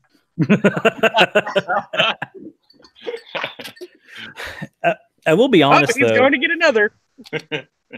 Oh, No, that Oh. one's not a flop. that one's not a No, flop. that one is definitely not a flop. I've got that guy too. You got I, the- Wait, what's think- on it, sir? What you got on it right there? Got monster. Hold on. Yeah, you were talking Got, about that earlier. yep. Got Monster Hunter Generate. I see Smash and Gungeon. Yep, Oh, Smash and Gungeon, Monster Hunter Generations, Eevee, Breath of the Wild, Shantae. I don't play Paladins on here. I play that on PC. Sonic Mania and Splatoon. Frick. You want to know how many hours I put into Gungeon? Probably 300-400. Dude, is there a way to actually check how many hours you've put on it in the game itself? If you tell me, I'll go and look. And I'll give you a very sad What if report. you have Gungeon? Then you In should the also game have itself, no. Dark But the No, Switch itself Dark does Seven. have if you go to where your avatar is on the home screen, it'll tell you how many hours you spent in all of the games that you've got. Oh, like Brian, what did you just hold up? That's a useful function. do what? What Okay. did you just hold up? What is that? Is that part of the Switch? Smash controller. Yeah, that is. You know, do you want to know what my Smash So- controller is? What'd you get? Here's my Smash controller. Oh, nice. Nice. Because I have the adapter from the Wii U days, and it works on the Switch for all Switch games. Nice. I can play Gungeon with my GameCube controller. Ooh. GameCube That controllers makes are- me superbly happy. Are you noticing any input lag? It might be LCD screens or something, but like I don't know. I missed GameCube Smash. I mean, I got it, but By the way, Cirrus, real Yes. quick. Top right on your homepage, Cirrus's page where your icon is on for your profile. Okay. Then go to profile and play activity. It'll tell you how many hours you've got in each of the apps. It might not be the same as So- in-game time, but it's a rough estimate. Gungeon won't tell me exactly how many hours I've put into it. It says 75 or more. And I Nice. feel like that or more is very ambiguous. can you see my screen right here? Can you see what mine says? Oh, it's 600 hours or more, dude. Apparently, 400 hours was the low ball. Yeah, you've put in a lot more You than I did. have. Really See, Nice. sir, it could be 75. It could be 375. We just don't know yet. Yeah, it's very imprecise there. No, I need to put in. I need to put in more hours into Gungeon because I was getting to the point where I was able to clear Oubliette as well as the old Bullet King and get to floor 4. But as soon as I get to floor 5 is the floor with the is the ice floor, correct? Or is that floor 4? Yeah, that's the ice floor. Okay, yeah, that's always when like my resources just patter out, and I start to run very, very thin. There was one run where I managed to get Sir Junkian and Gold Junk right afterwards, and was like, oh, so not only do I have enough money to buy anything I want, I have Junkian maxed out. This is crazy. My computer just gave me a pop-up. Lenovo Vantage. Lenovo recommends that you install these updates to optimize your computer. No, it doesn't. Goodbye, Lenovo. Stop. Windows updates aren't even useful. Stop it, Lenovo. It's almost like how it's almost as bad as how McAfee, if it is consuming too many resources on your computer, will identify itself as a virus. Yeah. It's I can't say anything about a resource hog on a computer because I do use Google Chrome. I use Google Chrome and I play League of Legends competitively. What rank are you on League? I've got 2 different accounts. One of them just because I did not play hardly at all this last season, and I got ranked, and the amount that I did play was spent leveling up one of my friend's accounts. Got stuck. I got it into bronze 2. Bronze 2. Just from gold 5 last season. I just was so out of it that when I finally went and like, oh my gosh. Oh gosh. Bosh bagosh. You okay? Yeah, no, I just love the man that just popped in. Oh, Jimmy. Jimmy's awesome. You are Who? amazing. Nah, that dude's garbage. Fuck that guy. How's it going, Jimmy? What's up, man? Can't complain. We're just sitting here having some video game talk. Yee. Speaking of which, are you free at 8 p.m. Eastern tomorrow night? 8 p.m. Eastern. I have one more slot for game night open. I don't think I'm going to be because that's going to be when we're on our way home from my parents' place. It's all good, man. I figured 8 Christmas was a Eastern crapshoot. tomorrow? I'll be at work tomorrow night about that time. That's okay. I was only inviting. No, I'm just fucking with you.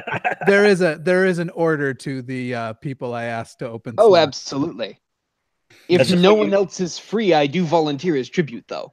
Oh no. There. I would say that because I was really wanting to watch it because I heard that somebody else was going to be on, and I was like, okay, I've got to watch this game night. Which person? Bionic Dance, I think it was. Yeah, Bionic, Shannon Q, Apologia, Kyle, Jim Majors, I guess is some guy from Atheist Republic. He's Kyle's guest. You guys are all great, and I Missing somebody. What I've actually really started to appreciate the longer I've been on YouTube is how interconnected this community actually is. Oh yeah. Oh, Telltale. Telltale will be there too. Okay. I need to kick Telltale's ass in Smash when May comes around.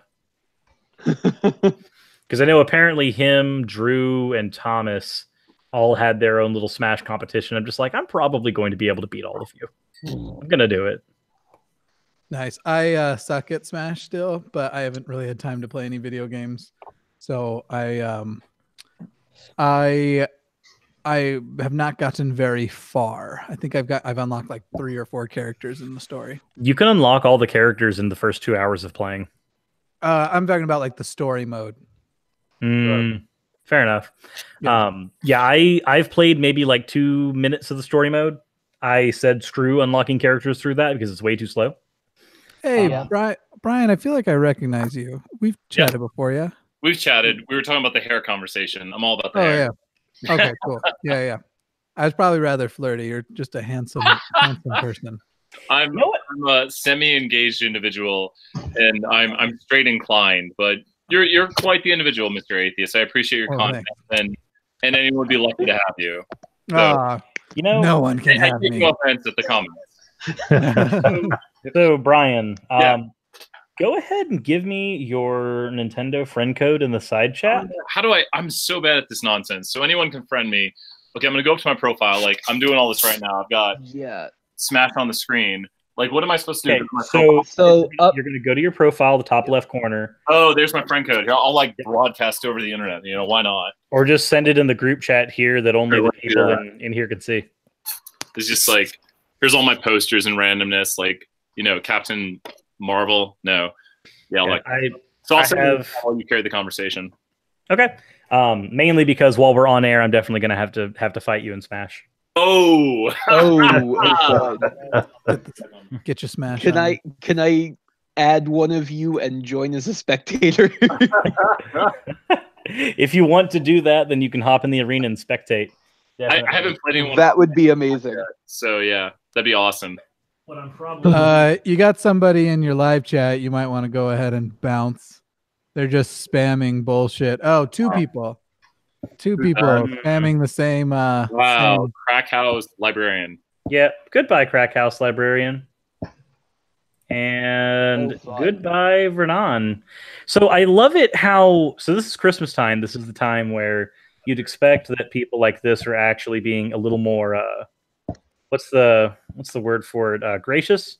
You're gonna have to actually block Crack House. He's doing it again. Yep. Yeah, he's still spamming.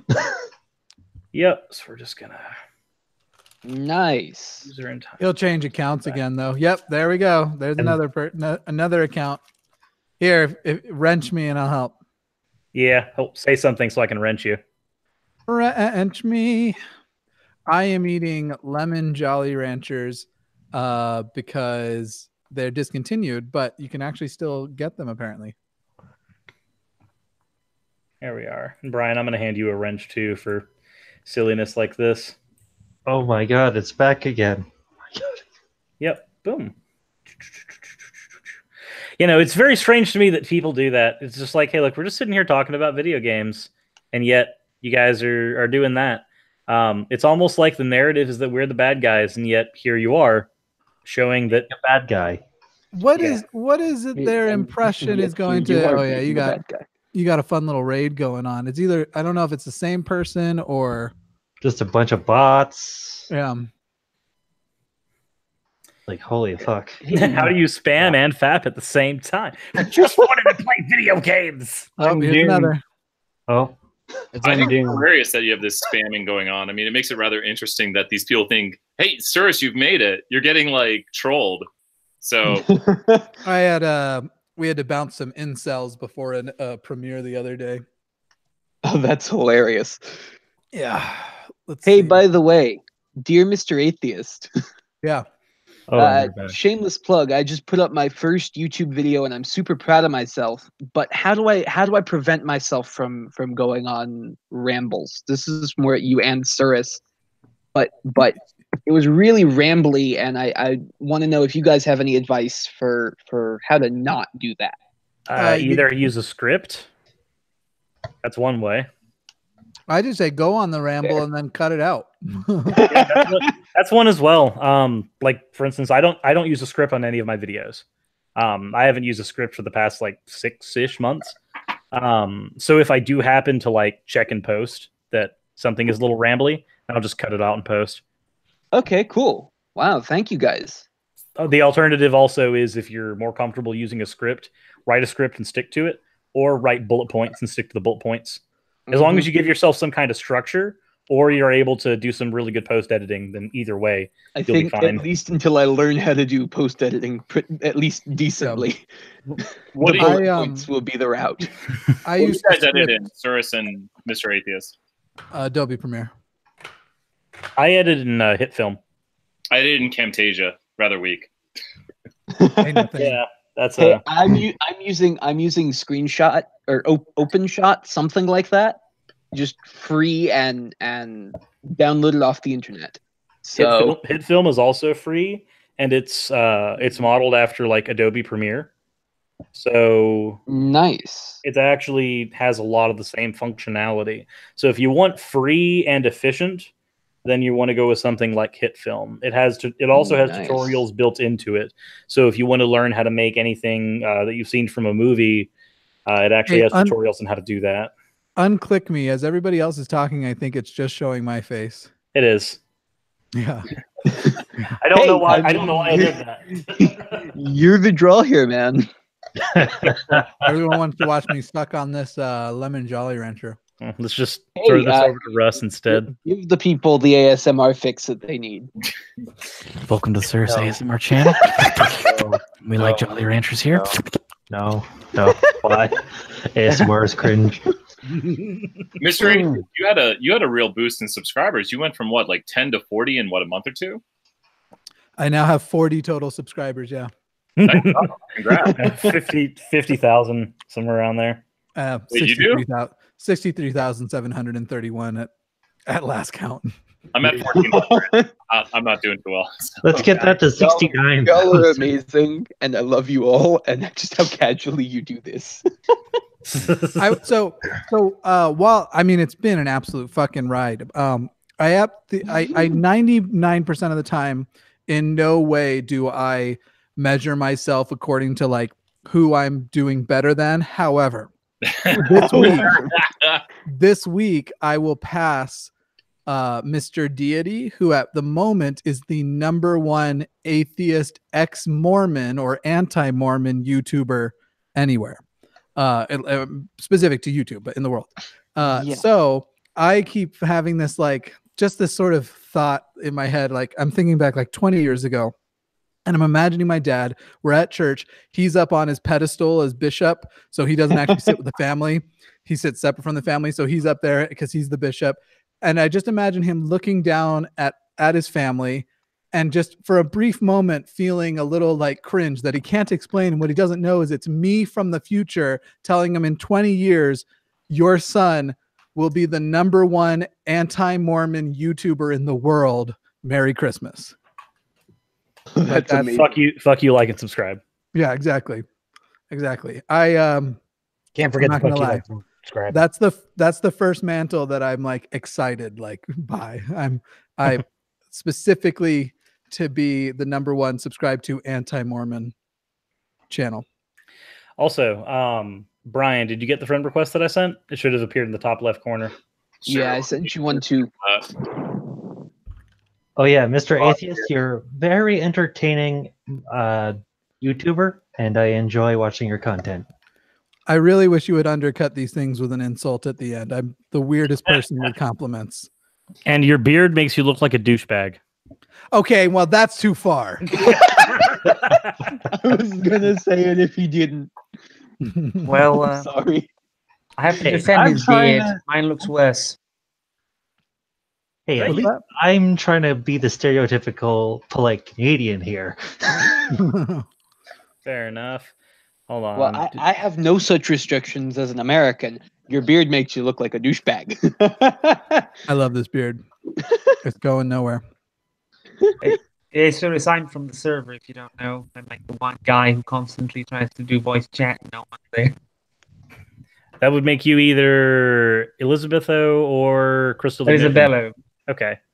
I don't know why I said Elizabetho. I bring. It's, I don't know. Should I turn I on added my one camera person or with not? the name starts with an A. So whoever that is, I added one person with the name starts with an A. Yeah, that's not mine. That's me. Mine's Okay, fuck it. I'm gonna turn this on. So I added the A person. Unless your name also starts with an A, Cirrus. no, mine is Cirrus on the Switch. Okay, cool. I'm suspecting, Cirrus, that there were a total of 17 of those bots. Since there are 17 dislikes, Yeah. I think you might be right. Call it a hunch. Call it a hunch. Yeah, probably. So Do you have an inkling as your avatar? yes. So it says like we're trying to be friended, and I see like under friends. I don't know. Maybe I've messed something up or had too much alcohol. But one of That Or might both. be it. or both. Let me do this then. I will send you mine, and we'll see if maybe. Are you already friends? No. No? Okay. Yeah. That's We're just gonna weird. do this. I'm just gonna send you mine that way. I'll edit right here.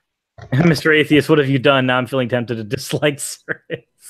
I mean, When in doubt, blame Mr. Atheist. Good call. By Do the you mind way, if I I should- add you as well, Cirrus? yeah, go ahead.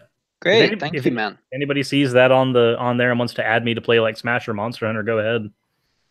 That awkward moment when you realize you've kind of complained about Mr. Atheist's latest video earlier today on Services server, and it's here now. Yep. Sorry, who complained about what? No, I just kind of made a joke about the video when we're talking about Josh, whatever the fuck his name is, Foyers, Josh whatever. Fierstein. I mean, I tried Yeah. to talk about Just Fierstein. We went on a lot of tangents. Yeah, it's like you made an hour and a half video from responding to a 3-minute video. So, Yep. oh, You're welcome. You're welcome. That's the best response to that is just you're welcome. I mean, in fairness, half of the video, like at least 45 minutes of it, I'll say at least 30, but I think 45 minutes of it was an AMA separate from the. So really, I turned 3 minutes into 45 minutes of response. okay. Well, yeah, that's long. But we also had it was going out I mean, to that guy's both of an our idiot. channels, and we always interrupt whatever's going on to read our Sent super you that chats. on the Switch, By the way, Cirrus. I do this Got to a lot weird. It's just Ooh. kind of a nervous tick of mine. So yeah, sorry. I'm not plotting your downfall, though it may seem that way. I'm just, It's all, I'm it's all just good. doing. So Okay, I'm the one who's plotting your downfall. It's okay. You'll have to beat Okay, my good. parents. So now I'm curious. If I move my camera in such a way that I can actually see the screen, do I have to then have a legal battle with Nintendo over monetization rights?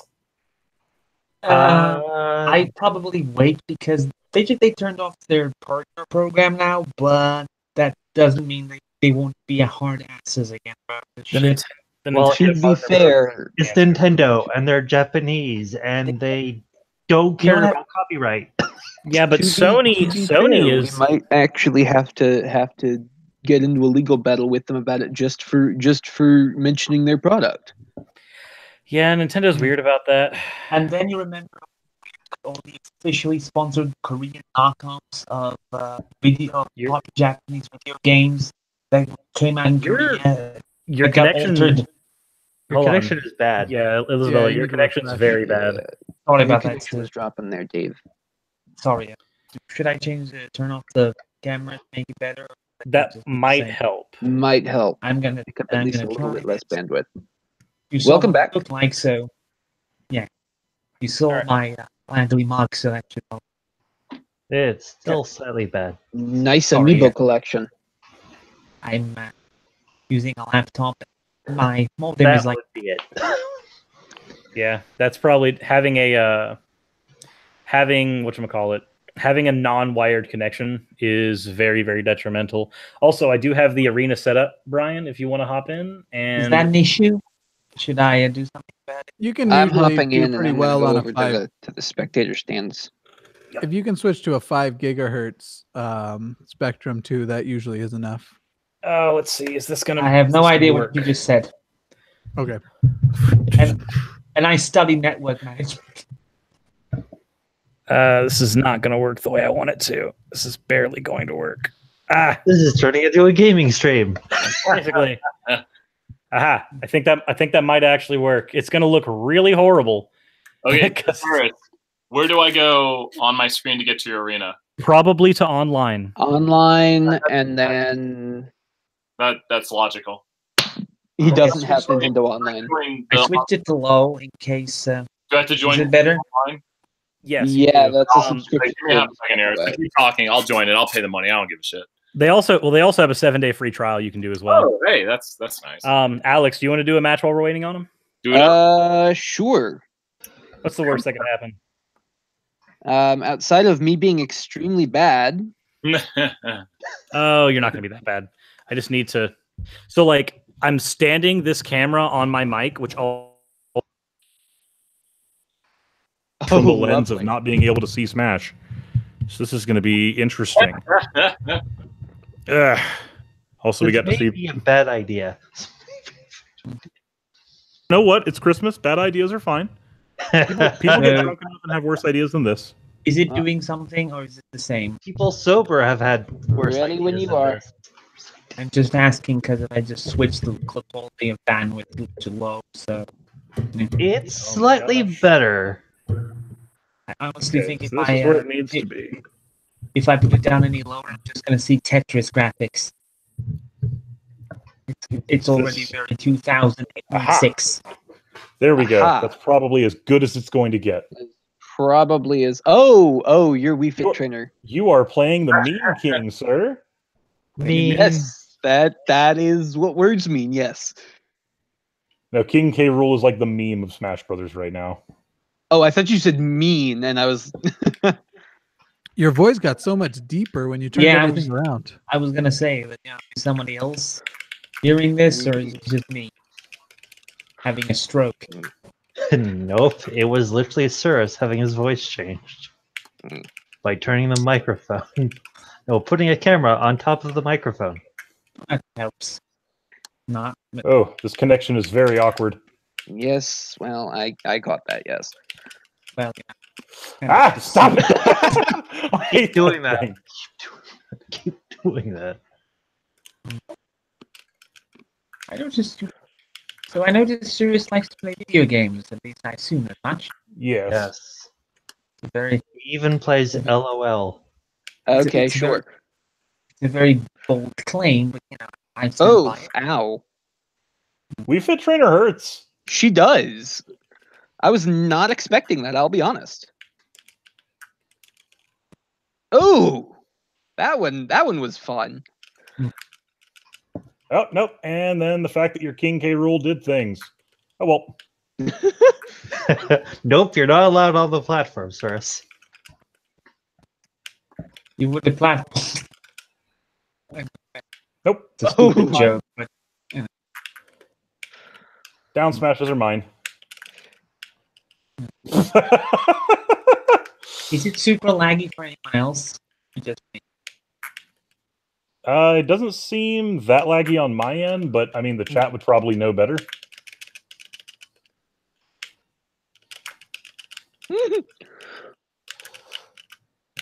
Okay, so how much have you actually practiced King K. Rool?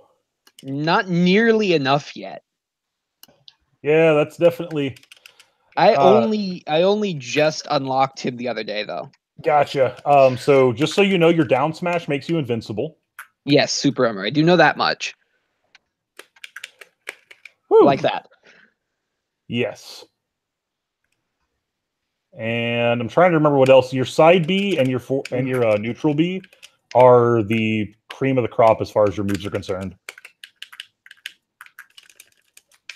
Oof! I should have downbeat that. Probably should have downbeat that too. To be fair. Ow! You Nope. hurt. Wii Fit Trainer does damage. Oof. That should. Yeah, that's the weakness of that projectile, is I can lock you in animations with it.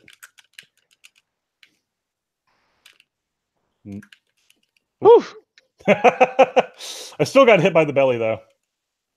Nope. Ah, King K. Rool, the master of edge guarding by not actually playing Smash. I mean, true, but The stream gets taken down by Nintendo. This stream has been turned off by Nintendo for reasons. Okay. oh, you actually did that. Okay. Yep. Without and audio, you it would. missed your mic. Without audio, I think it would require someone to manually report it, and even then, I don't think. Yeah, but we've also got trolls here. Ah, nope. I did horrible things to my own You butthole. did kind of do a horrible thing there. Yeah.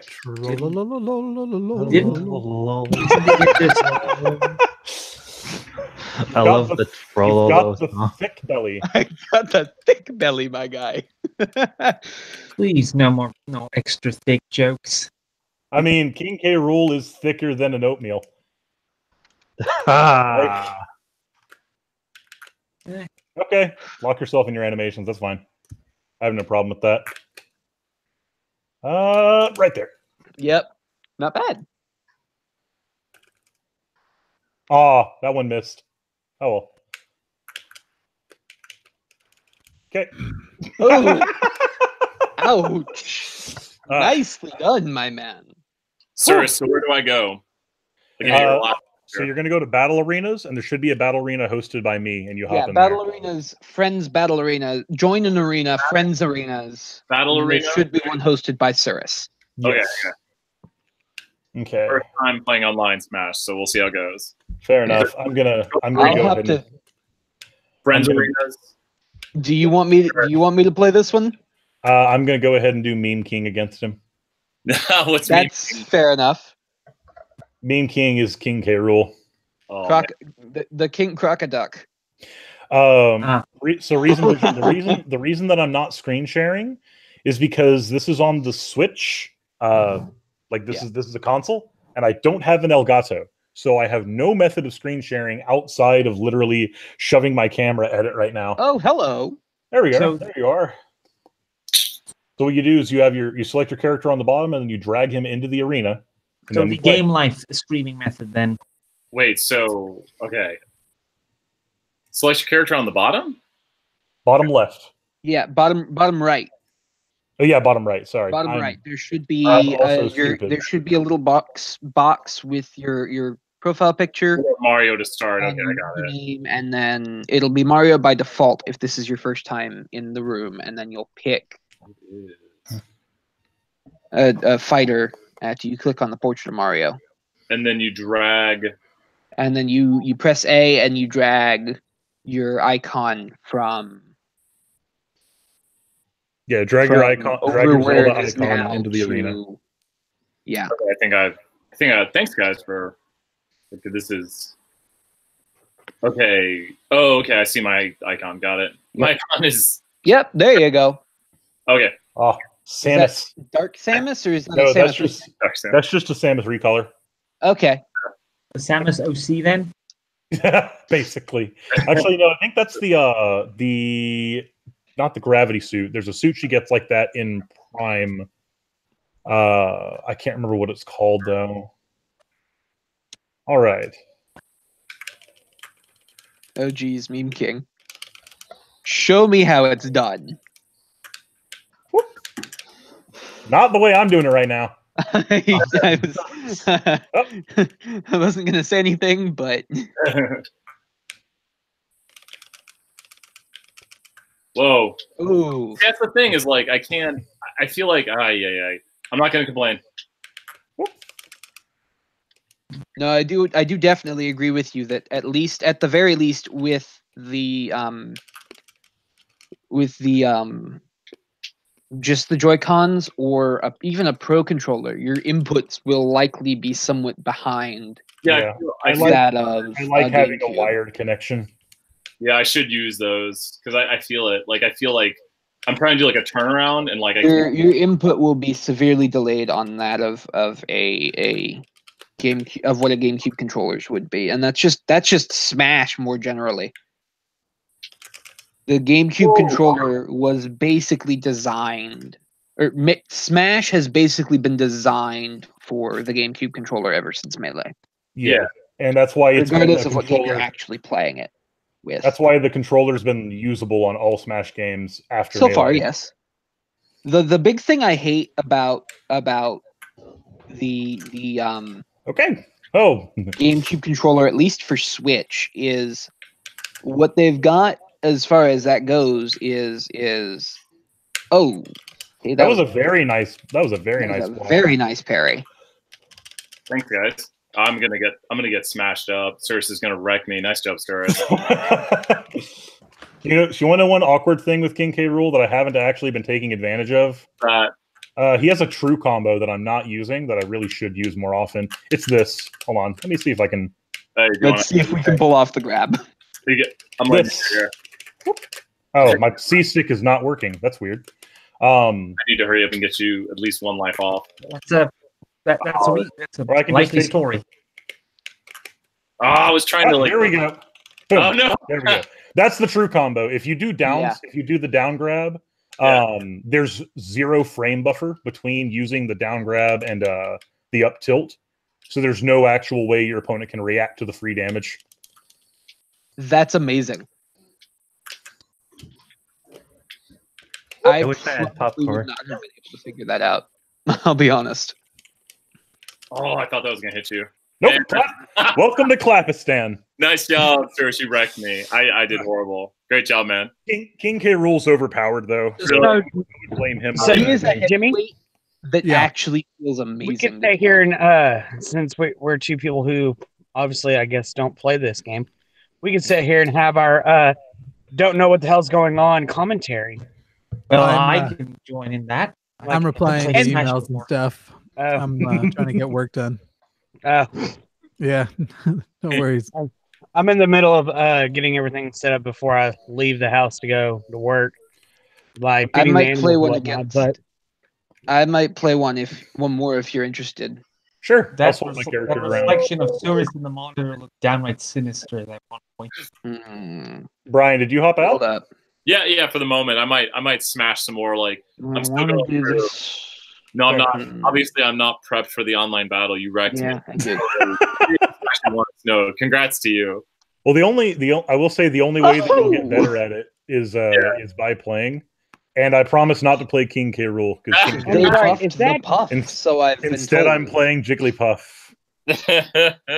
I'm going to play the buffed puff, the Buffalus Puffalopagus. And in the I always hated that. We have a big dragon. And in the right corner, we have a puffball. Yep, unfortunately. Crap. So that was silly. That was my bad. Yeah, that was mistakes were made. We're just in. Puffball is actually a bloom because of how they came back down.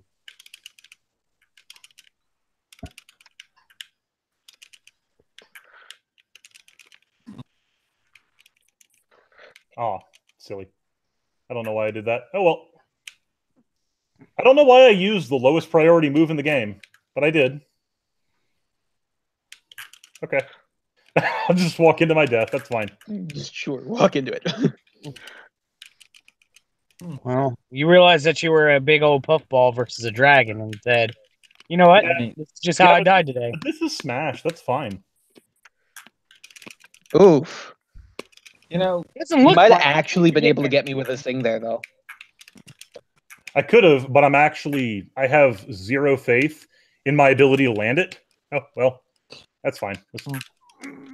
So would you guys rather take the ability to put people to sleep or to breathe fire? I'd rather be able to put people to sleep. It has a lot more applications.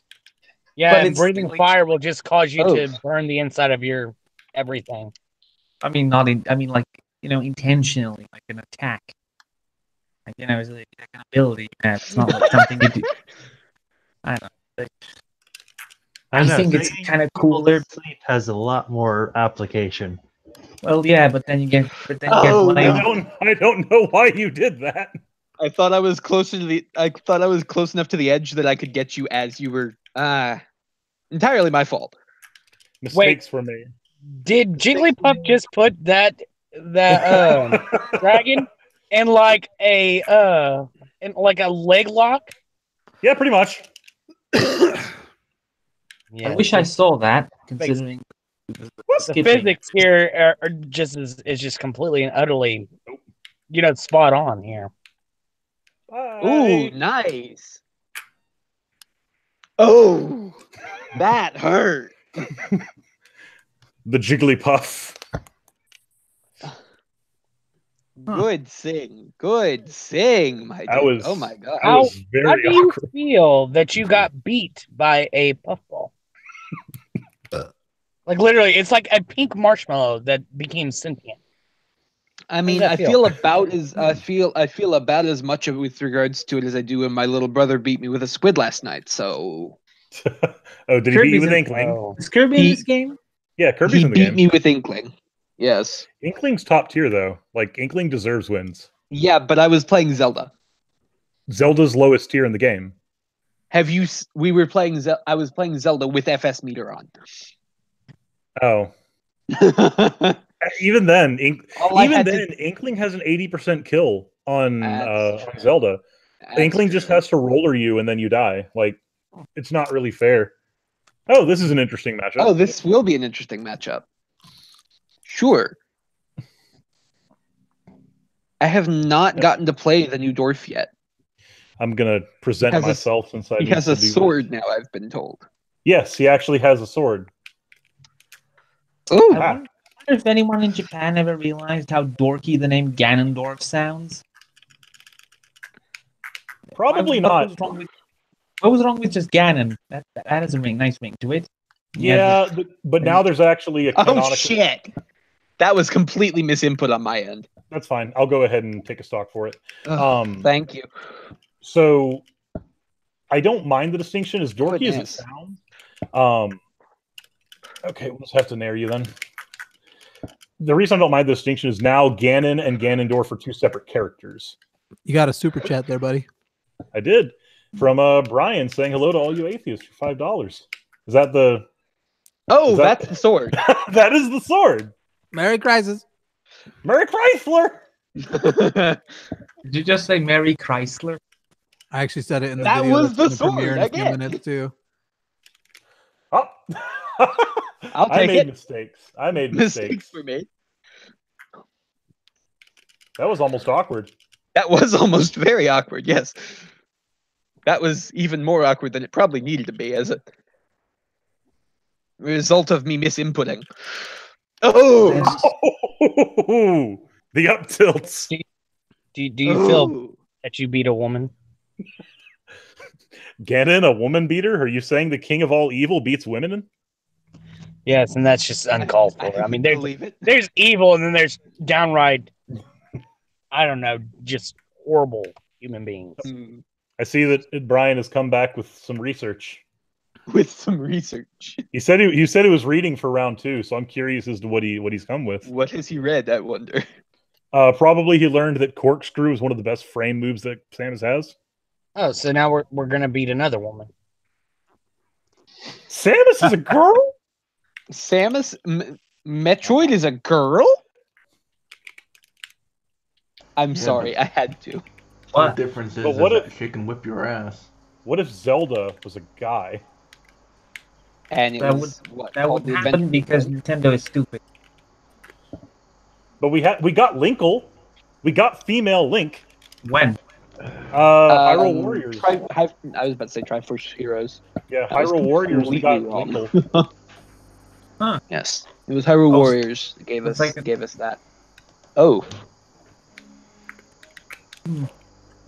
But Link is the main game, I guess. Purely androgynous name. Also, Link sounds so much like thinking of his. And I know they have a character called Tinkle, but even so. I mean, but Tinkle is a joke. So. Who happens to be in several games. I mean, yeah, but who happens to have his own game. Yeah, and isn't he an implied pedophile? Kinda. It's Japan. implied in Japan in the original Japanese release of Wind Waker. Yes, it was definitely implied. Why? Is that from those weirdo because it's body Japan. built 6-year-old girls? You're not supposed to like Tingle, so anything they can give in his favor to not being likable is a point. Tingle's supposed to be a cringy character. That and B. Why we all laugh in it's- Majora's Mask when we pop the balloon and have him fall. It's Japan. It doesn't matter if she looks like she's 12 as long as she's actually 900. True. Well, Japan actually has a lot of stuff that. So their entire thing is just trying to avoid censorship. So like for instance, the whole reason you've got like tentacle hentai there is because they have to censor penises. So that's their way around it. Has anyone of you ever like seen hentai that tries to quote unquote censor things, like a 1 millimeter micrometer tiny little bar? That's really covering up a lot. It's weird. Well, yeah, darn. I mean, Japan. I don't know if any one of you knows Fairy Tail. It's kind of a piece of shit anime manga series, but there's like a 9-year-old character on there, and literally there are body pillows sold over. Yeah, and that's where it gets kind of creepy. And but that's also not a conversation that I want to have a bunch on my channel. Just throwing that out there. Sorry. Jimmy, you're just having the time of your life. They haven't actually changed their server yet. They're running basically on the same server software and hardware that they had in on the Wii U, which is why a lot of the lag feels similar to what you might get if you've played the Wii U. Anywho.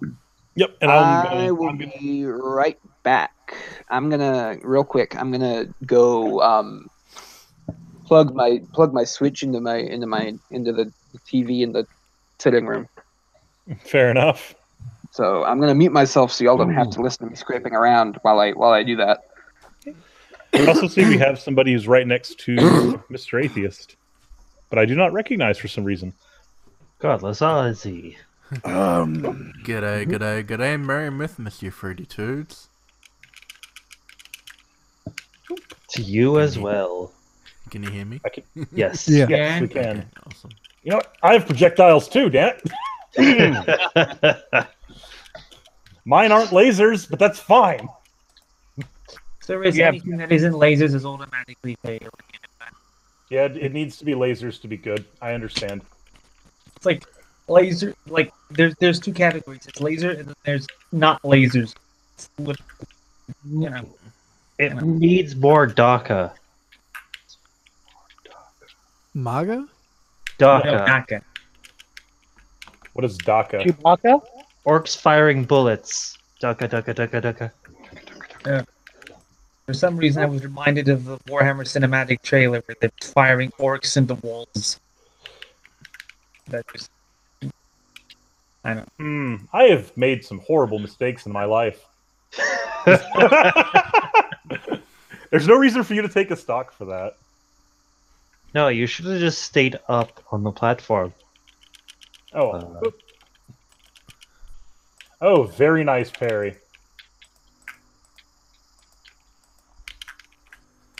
So is anyone keeping score? Well, the game keeps score itself, but Yeah. Source has won the majority of the time, so... Here, let's look, this is just like kind of like got points. They don't matter. Yeah, it's very hard for me to actually angle this in a way that shows score. He's been kicking ass pretty hardcore. I have got to head over to. I got a premiere here in a little bit, so I'm gonna head over and chat with the people there. See you, Jimmy. Thanks for hopping by. Bye, everybody. Bye. Bye. Good. Now we can talk smack about him without knowing. Wow. Oh, that escalated quickly. He did. Sorry, I'm just a little bit wonky at the moment. I just woke up. That tends to right, happen. you're in Australia. You're in Australia. You're like in time zone's weird. So weird. You're like in 1847 or something. Pretty friggin' much. It's 8:43 a.m. at the moment. I'm probably going to lose this one. No lie. No lie. I didn't wake up until just a little bit ago myself.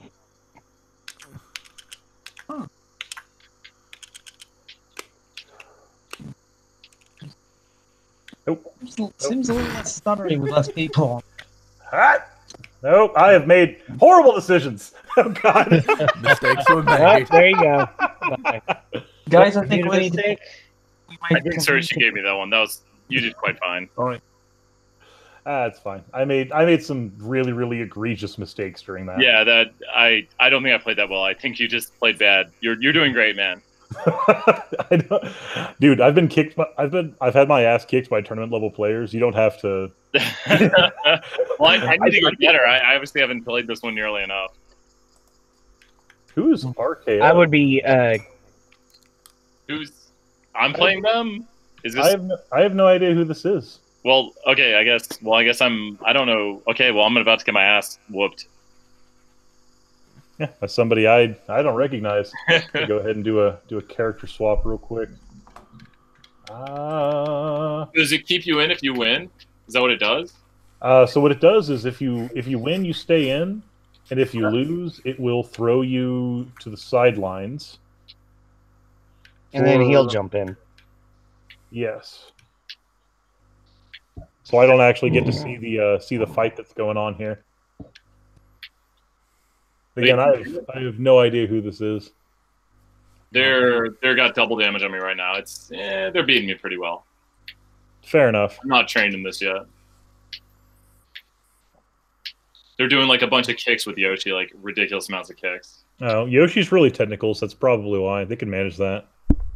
Dragworker in the chat says, anyone use Dark Samus, they can see the moveset.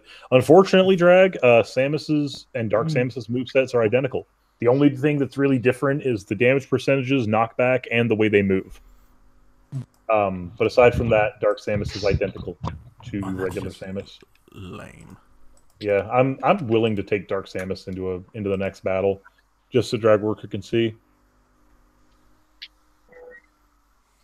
Hey, I'm back. You are back. Yes, I am back. Ah. I'm actually curious. Do I have the ability to... No, I don't have the ability to kick people out of here, I don't think. Why? Do you want me to leave? I was going to say, I mean, I just got back. Is he gonna ask you how you kick you? Because that'd be pretty cool. Like, welcome back, bye. If you want me to leave, just ask and I'll head off. Nah, I was just trying to, like, nobody said anything about the person who hopped in, so just like, I have no idea who this person is. So, like, that was the only reason. But if it's somebody who's in the chat, then I'm fine. Friends? Or... Yeah, it's set to friends, but I've also put my friend code on Twitter before. So, like, oh no. They wouldn't be your friend if you didn't add them back, I don't think. No, if I send it out, and I accept it, I pretty much accept all friend requests that come in. Because when I'm playing, mystery solution. Yeah, because you can add people from They're Monster reading it Hunter like as well. myself, and I'm gonna let you take them on first, or whoever's ever next. I just typed where I came from. From the Discord. Oh, okay. I recognize you from the profile picture now. Well, unpopular opinion. Pokemon Black 2 and White 2 actually had the best music. I might agree with that. Like, not story-wise necessarily. Yeah. Yeah, I sort of tagged you, but I didn't hear anything, so I decided to join in, see if it was okay.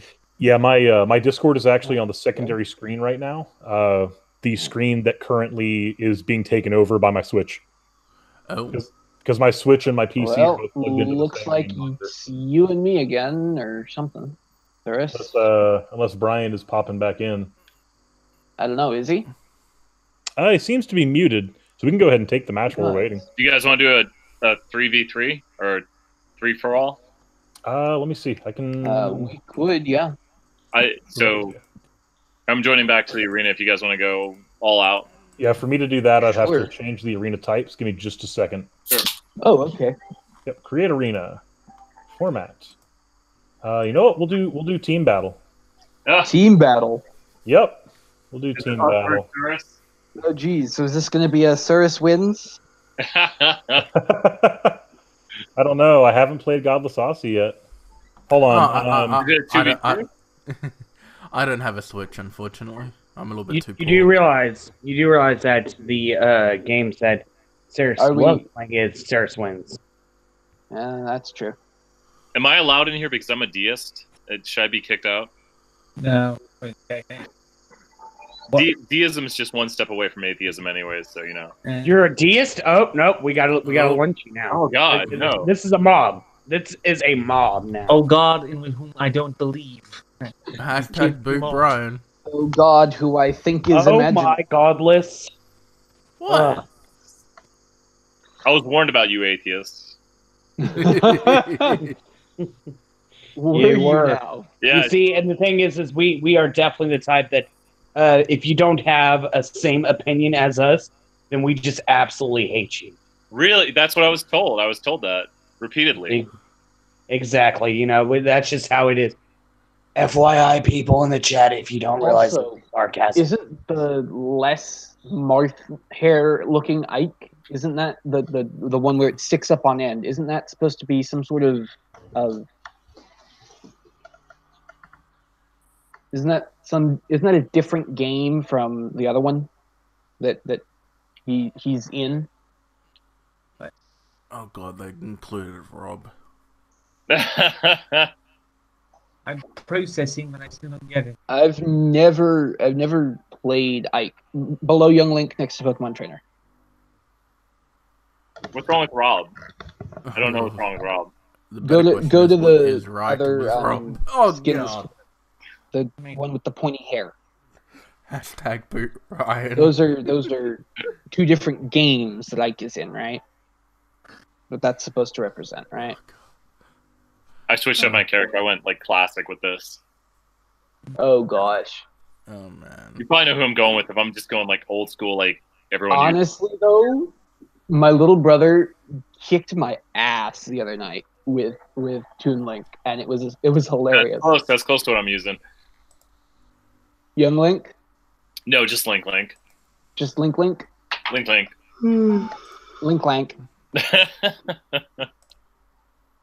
I suppose that's fair enough. I think.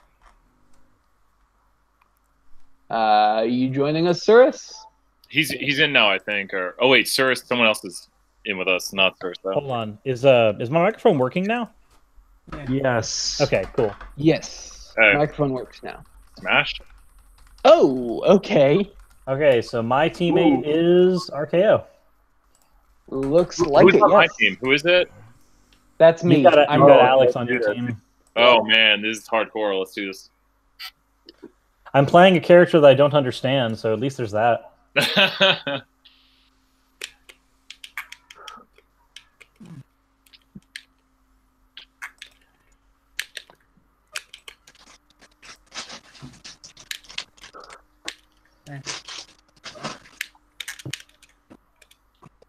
Oof, you hurt.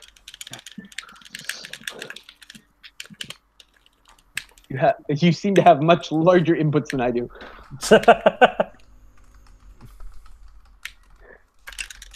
Oh no! Ooh. I can't be beat by Samus. That's my player. Yeah, this Dark Samus feels like Samus from Brawl almost because she's so. Oh, I should start. But you have to unlock her, right? I haven't played enough of the game. I've been playing Gungeon way too much. You can unlock all the characters in about 2 hours if you use the home screen method. What's the home screen method? You play a multiplayer match, and make it just a one-stock match.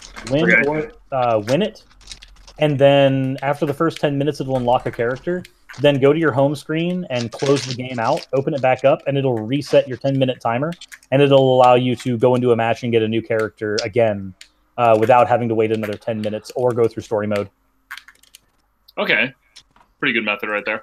So yeah, like you can spend about 2 hours and unlock all the characters that way, instead of having to spend the like 20 to 30 hours that World of Light requires. Oh! I've been playing World of Light a whole bunch. How many years have you been waiting for this game? Me? Too many. I mean, I'm just saying maybe unlocking everything in 2 hours might not be the smartest thing. Why is unlocking everything in 2 hours not the smartest thing? Oh, it's not the smartest. I'm a tournament operator, so like for me, having all the characters unlocked is paramount to playing the game. Oh, I'm dead. Fair enough. I just, you're waiting that long and then you gotta. Yeah, but you're waiting get that everything. long. Unlocking the characters means I can start playing the game. That's what it means. Unlocking the characters doesn't mean I run out of things to do. It means I suddenly have things. Yeah, to it do. means you suddenly have everything to do. True. Literally, I've unlocked all of the characters that I did just home screen method in Kirby with Kirby. I mean, sorry. And Incineroar was the only other one outside of King K. Rool because fuck it, a heavyweight could actually feel somewhat decent to play. After 4 different iterations of Ganondorf that all felt fucking terrible. Hey, Brawl Ganondorf felt great. But that's because every other character in Brawl felt bad. That. Ganondorf only felt great because only looked like he felt great because everyone else just felt that bad in comparison.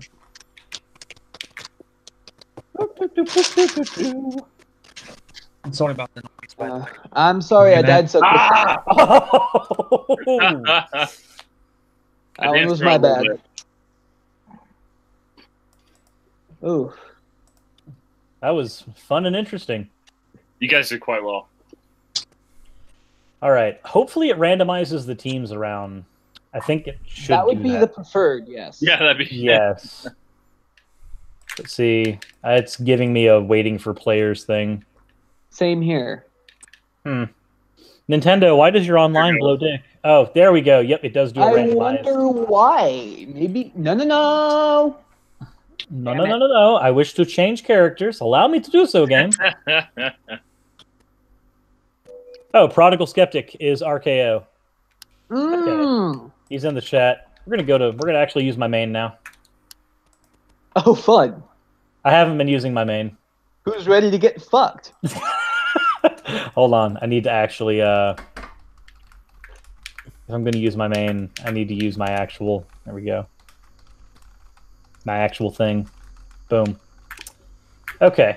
This should put me there we go.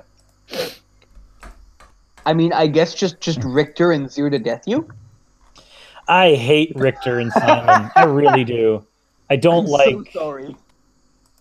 Like, it's not that they're bad characters. I just can't stand dealing with their projectiles. Their projectiles are insane for middleweights. Just like, you know what was also weird? Ridley is a middleweight. Really? Yeah, Ridley's not a heavyweight. He's a middleweight. He's weighted like Link. Oh, that's a Mewtwo. Okay. We got Mewtwo King up in here, and he's not playing Falco. Okay, this will be fun. All right, so we got me and Brian on a team versus Alex and RKO. Are we on Hannonbo? No. Oh, thank God. Oh, there we go. Yeah, Drag Worker in the chat. Ridley's a middleweight? Yes, he is.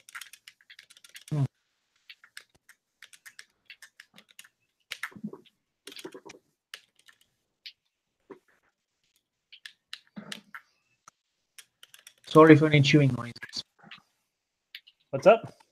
I said sorry for any chewing noise. I'm just downing some incredibly shitty cheap gummy candy. Whew. I am surprised that worked. Oh, that hurt. RKO, get off the ledge. This is my ledge. You will stay away from it. Suris, you and I are the team right here, man. Nope, I have just made mistakes. Horrible, life-altering mistakes. Well, save me before I die. Mistakes were made. I regret nothing. Okay, that's not insane at all.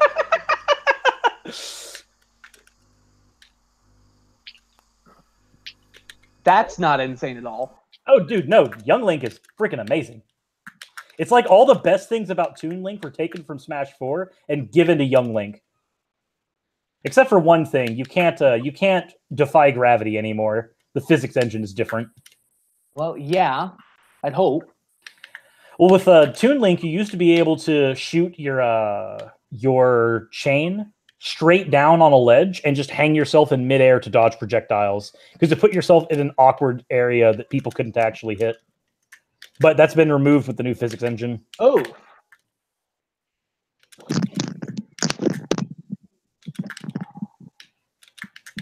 Finally died. Bombs!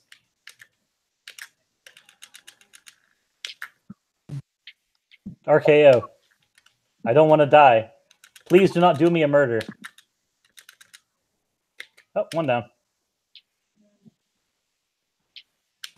All right, we're going to do a thing. I'm going to stand by and I'm going to watch what happens. Oh, I barely missed that. Okay, hold up. Someone explain to me. Wait. You're gonna do a thing? Isn't that Julie's job? Sorry, I'm an Avatar nerd. Fair enough. Oh! There you go. Finally getting in the rhythm of it. Very nice. Finally learning Scott, my guy. Scott McKinsey, this doesn't look like an atheist video. No, My ear this is Christmas. falling out like several times. This is Christmas time, so we're doing something different just for today. Usual content will begin again afterwards, but you know, Mewtwo's so with Mewtwo, you need to use aerials for damage, and you need to use throws for kills, because his tail aerial got a super buff in this game, and his up throw kills at 100% for midweights.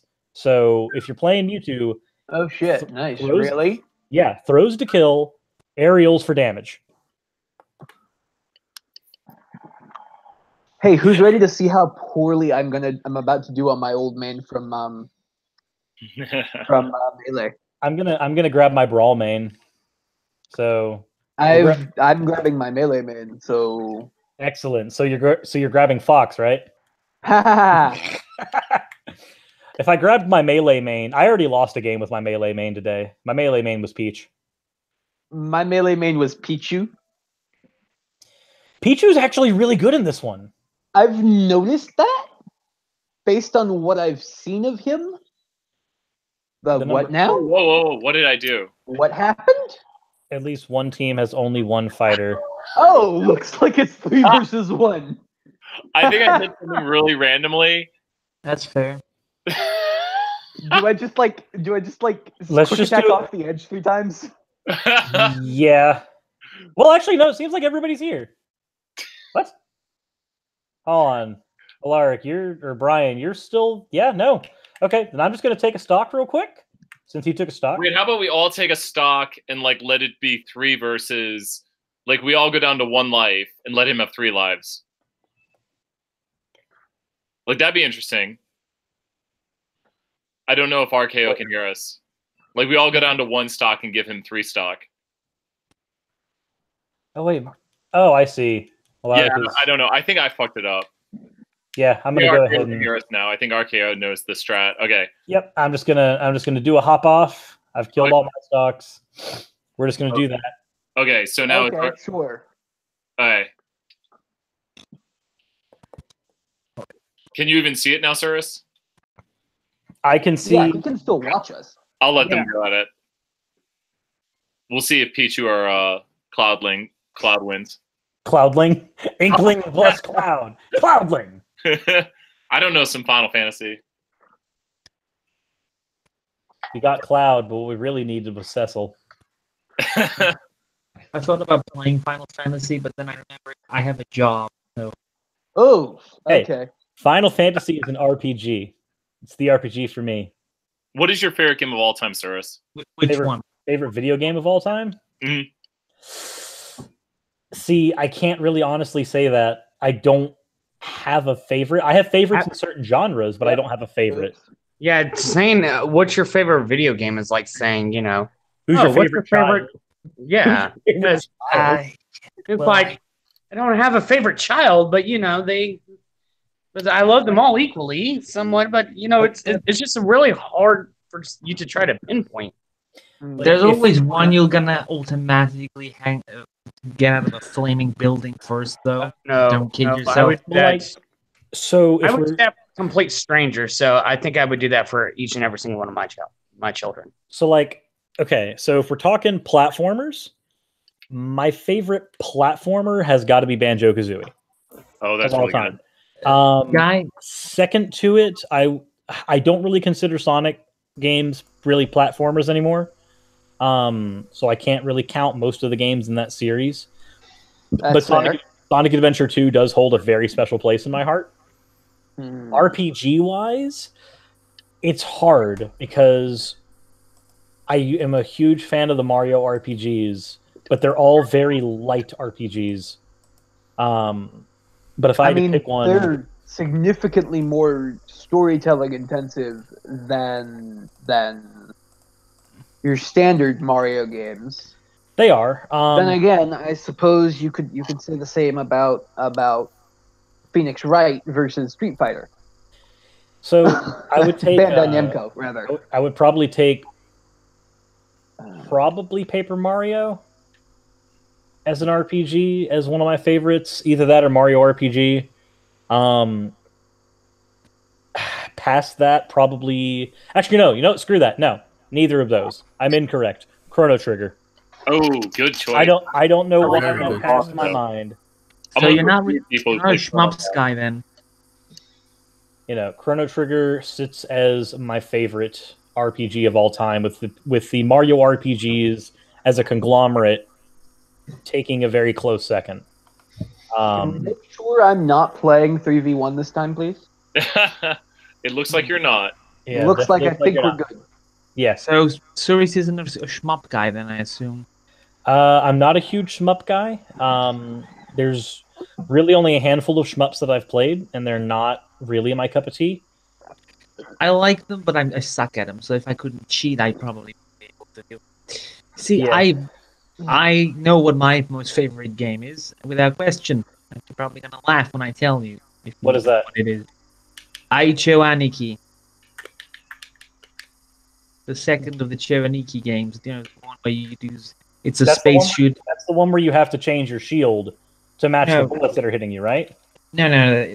That's the one. That's a space shooter where you attack using fighting, where you shoot special attacks in a shmup by inputting fighting commands, and your character is a giant naked muscle man. Oh wait, that's the PlayStation game, isn't it? No. That's the PlayStation game's like the port of a reboot with like digitized character sprites. Yeah, it's really weird. I played through that one, but it's really fucking hard. Okay. I mean the PC Engine originals. That's something if I don't. Those have really great music. Oh, well, Arby's or Hardee's? Arby's or Hardee's?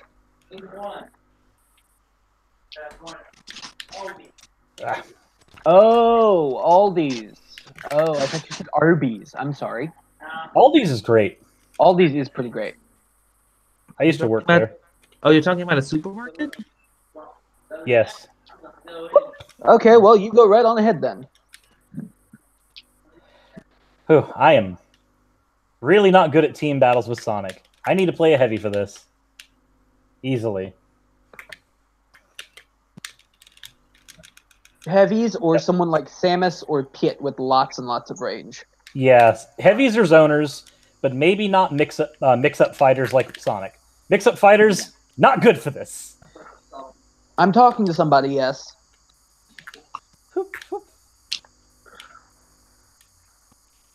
Nope. I know. Mix-up fighters and bad. So does anyone here play old retro games? I mean, define old and retro. That changes year to year. Well, PS1 and earlier. Okay. Yes. Well, I think in that case, I do too. That's and not retro. I Yes, kind it of is. sort of. That's PS1 is so you have to remember retro isn't a defined thing. Retro depends entirely on what age you are. What is retro to me might be your first game system and not terribly retro at that point. Also, it was at least over 20 years ago, so you know. Yeah. Dear God. You thought you were wait. old? You remember Final Fantasy VII? PS1 wasn't released over 20 years ago. Yes, the fuck it was. Let me read 95. that. Yeah. Oh my 95, non-existent god. Yeah, 1995 is over 21 or over 20 years ago. Do you feel old yet? Good roll. God, yes, I do.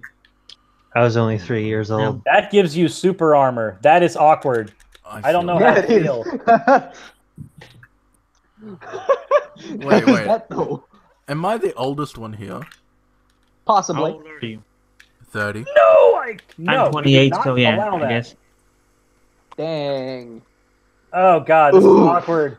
This is Ike versus. I think I know who wins this.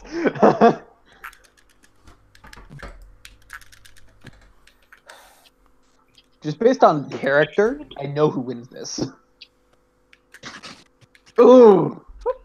Nope, not today. Use your down B the next time he does that. Serious, I think I'm can't gonna be- hit a depression Why stage are you gonna have a depression? because I'm gonna have a depression because I just looked it up and I kept thinking no, they can't possibly be right, and see that it came out in 1994, and now I'm Oh. gonna have it sad. 94 in Japan, yeah. Oh man. There we go. Oh, You nice. guys are making me Did go someone down here memory who's lane. 30 say they're the oldest person? The Aussie guy. Wait, who said they were the oldest at like 30? Me, The Aussie guy. godless Aussie. Well, I'm way older than you. I'm almost 40. Oh, dude. Dear So, Christ. Cheers. I was correct then about you being the old guy with the visual here. I'm 26, Good boy. so I feel very young right 26? now. Holy crap. You're born 90. 26? Yeah. Holy dooly. I got you by a decade plus, sir. Y'all do realize I'm 18, right? I could literally be Okay, your young. father. And like not in a like a kind of way, but like I could be like, hey son, what's up? That's where it's like that's pretty amazing. it's like I don't where, know, where are you from? I'm Yeah, pretty it's sure I was almost- over that time around there. So wait, since we're playing Smash, you could literally just be like, "Hey son, do you want to catch these hands?" Oh man. That is you right now. You are, "Hey son, would you like to catch these hands, man?" I don't know. Both my parents are almost 50, so To be fair, My parents my are over mother 60, turned so 50 yeah. this year. My parents are 70. Hey, welcome back. That was a quick trip. We have dropped down to 11 Oh. watchers from 42 since we started playing Smash. Because people are like, this is not what I wanted. I wanted my atheist content before Merry Yule. People, I don't know. Do you guys want to hear a quick story first? Do you want to hear it interesting? It's not too interesting, but it's weird. Crassus. Go on. I doubt it's interesting. You're probably right. Here, I'll hop back into Smash. Okay, there we go. So I was gonna call Talk Ethan yesterday, but I actually high chair on the highway. Looks like So you I was had the driving same back, idea here, sir. and there was a high chair on the highway, and I Am I gonna call this? It's like you and I had the exact same idea here, sir. Do you want to let Brian finish the story? Sorry. I mean, no, but I'm reading someone else. I want to hear the Kidding. story. Well, it's not too interesting. I have an argument against Christian morality, and I was going to give it to them. I've been on Talk Heathen once or twice, and I obviously used a pseudonym, but I was gonna, and then literally I'm driving back to where I live, and there's a high chair flat across the highway, and I'm hoping there were no accidents. But I'm telling you, like, imagine, like a child's high chair, right? Like hard wood. It was laying flat across the highway, and cars were swerving around it in the rain. So I'm hoping nothing bad happened, but pretty messed up. So I called 911 on it, but not too interesting of a story. But I was going to be on Talk Heathen yesterday. They had me lined up, so you'd have heard me. Yeah, as I said, that wasn't very interesting. I know. I've got better. I've got better somewhere. By the way, I kind of envy you guys. Alex, you because- okay? Huh? Are you okay? We keep on, like, as we're about to hop in, you just keep on hopping out. That's weird. I had set my controllers down. Maybe it's something to do with that. I don't know. Sorry. I was just saying I envy you guys because you have a much better chance of meeting some Mormons to fuck with. Because I only met some Mormons once, and I didn't really get the opportunity there. So you guys know you have to press A when we get in, right? Let's do it again. Seriously, you don't get enough Mormons? Seriously, they come over here daily. I get to fuck with them so often. So, it's not funny. I mean, we got Jehovah's Witnesses literally like next to the bus stop.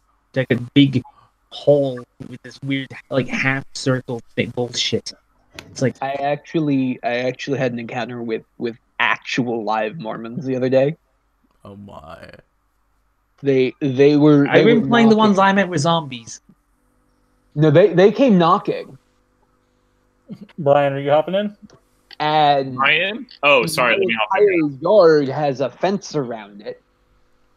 And our dog does not normally like new people coming up and just banging on the door. Your dog doesn't like Mormons. RKO, you need to hit the A button. And so these guys come up to our door and they knock.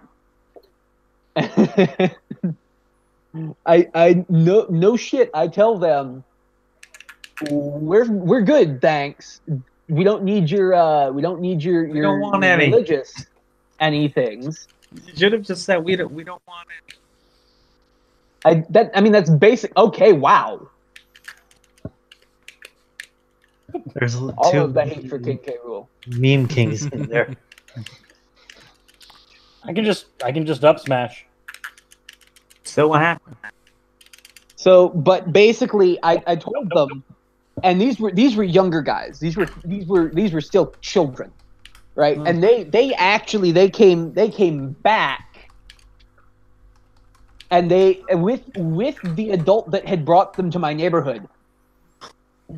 And I told them outright that they were trespassing. Not only were they trespassing on private property, that if they did not get off of that if they did not get out of my yard in the next 30 seconds, there would be a German Shepherd mixed with any number of other things, but German Shepherd mixed with big dog.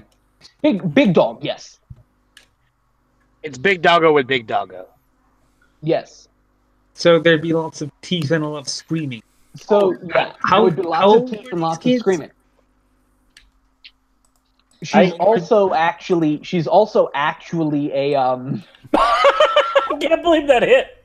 Oh dear. Nice. But she's also actually like a lab mixed with maybe a poodle, and just gets really excited. She would not hurt a fly. I'm trying to imagine how that happened. Not a miniature poodle. Logistics. Oh, just imagining the logistics of that one. Obviously, the poodle would have to be a guy, the male. Yeah. All right, I was trying not to hit you, Brian, but I guess this is how we have to play. I was over here just trying to spam my taunts, not do anything major. But King K. Rool's taunts are actually the best, though. So if we want to do this, I'm fine with that. Yeah, how old are these kids? I've got more. These kids, the kids were like 14 or 15. Couldn't have been much older than that. That's you're way too stupid to do. Sure, you see, every time you play video games, people just go away. Yeah, that's fine. This is not meant to be a serious one. Let's share stupid stories about apologists while we play. I mean, shit. Well, that would do that to entertain everyone. Because I have something to say about that. Did you hear what RC Apologist said about the virgin birth?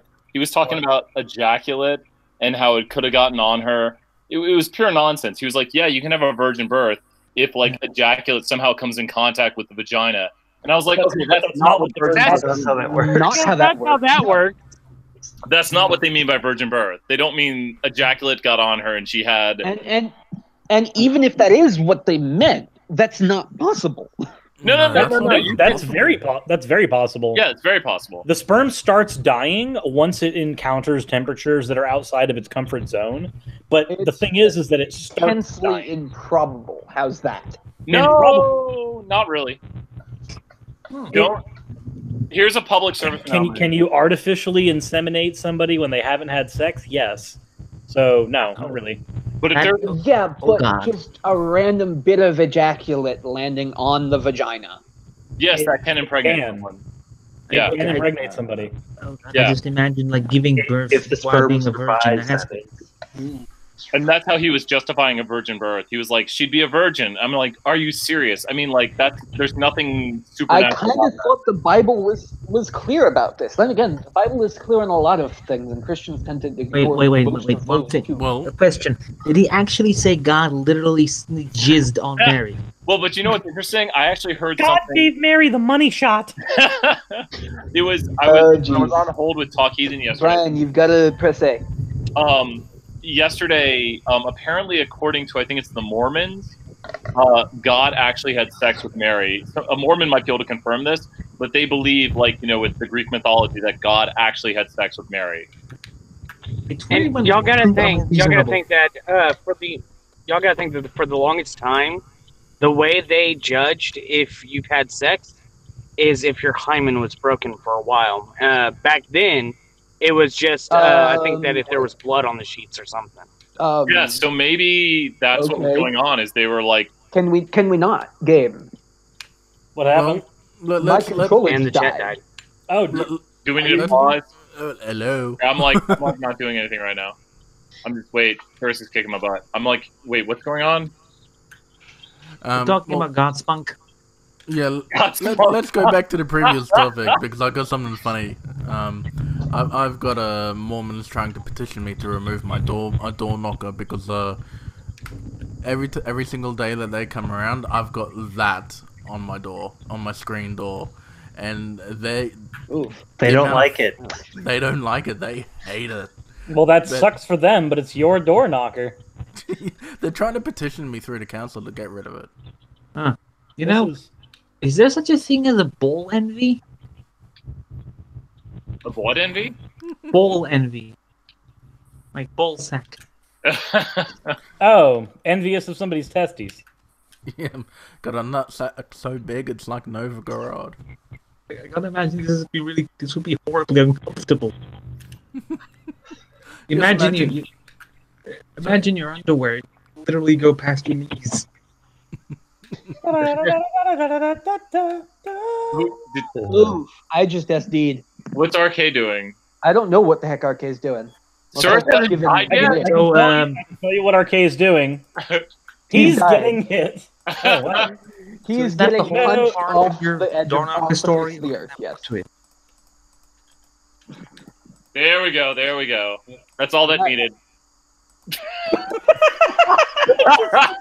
I'm just chasing down. That's all I wanted. Just murdering RK. When Smash Bros on GameCube came out in like 2001, I want to say, Smash Bros GameCube, we literally would order pizza and play it all night, just like against each other. Yeah, sounds right. That's kind of what you do with Smash. Yeah. Yeah, sounds right. I don't have any great, crazy JW or Mormon stories because there's barely any Mormons in this place I live in, and JWs don't come to the door. So, yeah.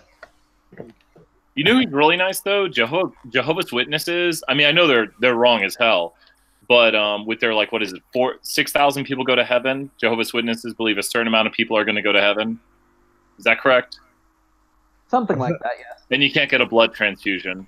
There's a nuance to every religion, and that's why I'm non-religious. I am a deist. I'm a agnostic Jefferson deist, but I mean, what I believe is pretty close to atheism. So. I mean, I think it will be 2 in a row now. In fact, I think this will be 3 in a row now because me and Cyrus actually picked Kerula at the same time a little bit ago too. And we just picked Donkey Kong at the same time. Yeah. I don't know how we keep doing this, Why do you have the same taste in characters I do? Because I've played Dave Cartman. heavyweights for years, and I love them. Dave, I'm They're sorry, left. amazing. We have to win this, Alex. We have to win this. This is us. It's our Dave time. left. Our time.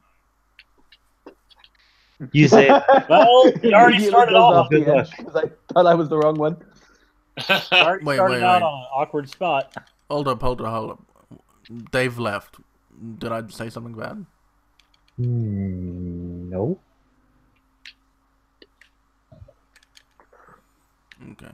Well, yeah. Going back, Mormons, they can't drink soda. They're not allowed, apparently. They've kind of let up on that recently. Really? They just very recently let up on caffeine. You can drink it if you're wearing the magic underwear. Oh god, the magic underwear.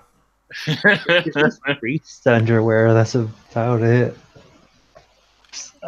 So I really just want to charge up this donkey punch. Nope. Oh, you got it. Yeah, I got it.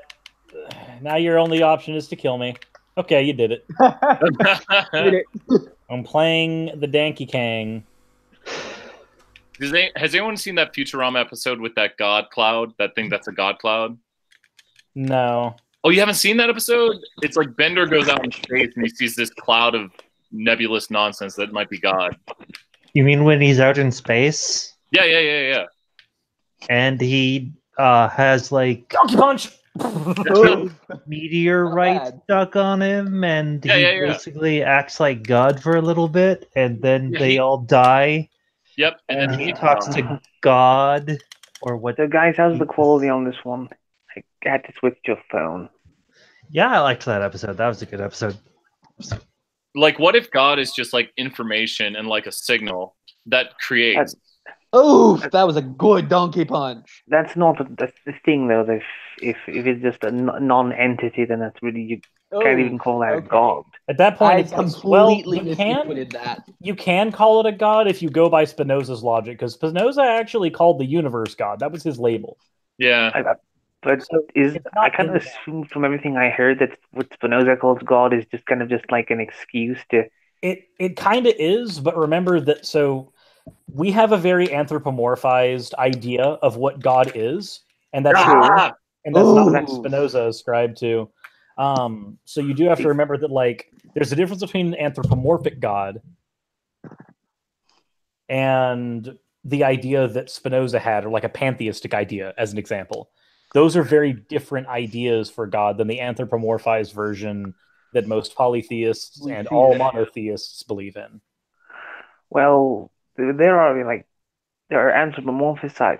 Well, there are some animals that are just gods that actually just I think have just literal animal bodies. But yeah, I get your point. Although I don't think there's any real actual religion that has like a completely non-anthropomorphic deity. Hey y'all, I'm gonna sit this one out real quick, and I'm gonna grab some food. I'll be right back. And while you do that, I'm going to change this one to a 1v1 again, since we'll only have 3 people. Do it. Go for it. Things awkward. I think religion is nonsense. I mean, you look at all the people like Matt Slick.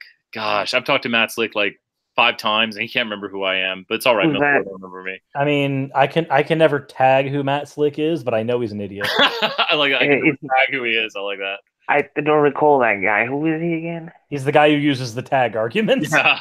his level of apologetics. So is he Kent Hovind then? He's a bit worse than Kent Hovind in some aspects. Okay, wait. There's a reason for that. So when Kent Hovind is losing, his go-to in a debate when he's losing is, well, then you and I will just die and we'll see who's right. That's his thing.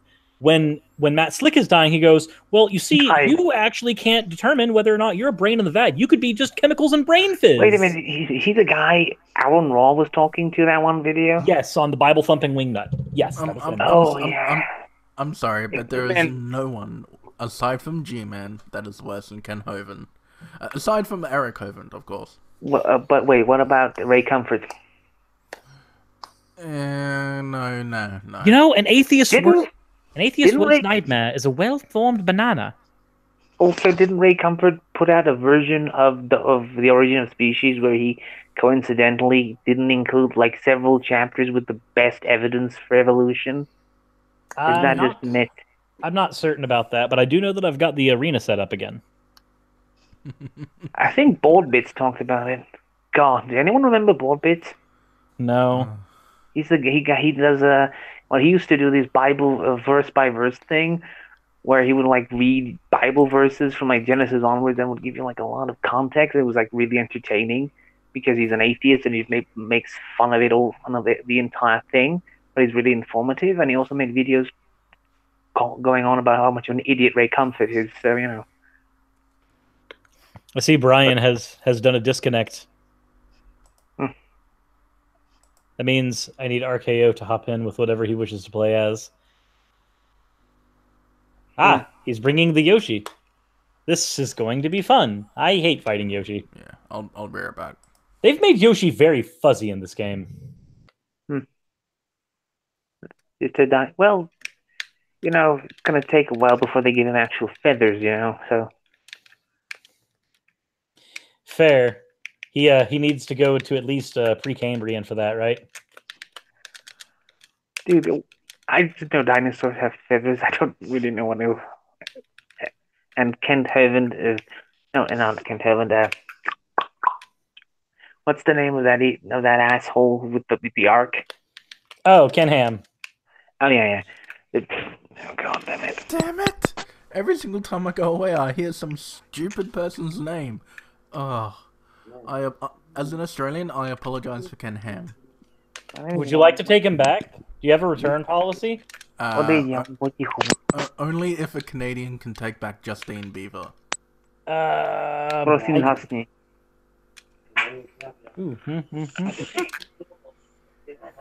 You take back Justine Bieber, and we'll take back Ken Ham. Oh yeah, sorry for that. I have some interruptions. I might have to talk a bit quieter. Oh, that was an awkward spike. Oh, sorry, Brian. Sorry. So I wanted to ask if is this connection better than the last one? Yes. It's weird because this is a phone, and it's using the same modem and the same Wi-Fi. So. Yeah, but it's lower fidelity, so it's going to be using less bandwidth. I guess. I can actually kind of see most of this stuff, and it's not like artifacted to shit. So. Also, how's it going, Drag Worker? Is he on mute? Seems like it. Well. There's literally no one else who isn't on mute now.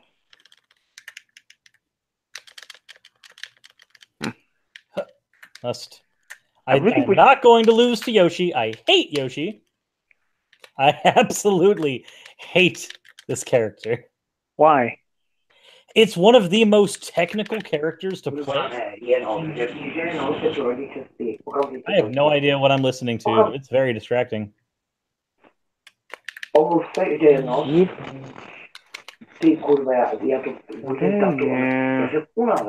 go. I might have to mute somebody if that sound keeps on going. Can you guys hear me now? Yeah, sorry about that.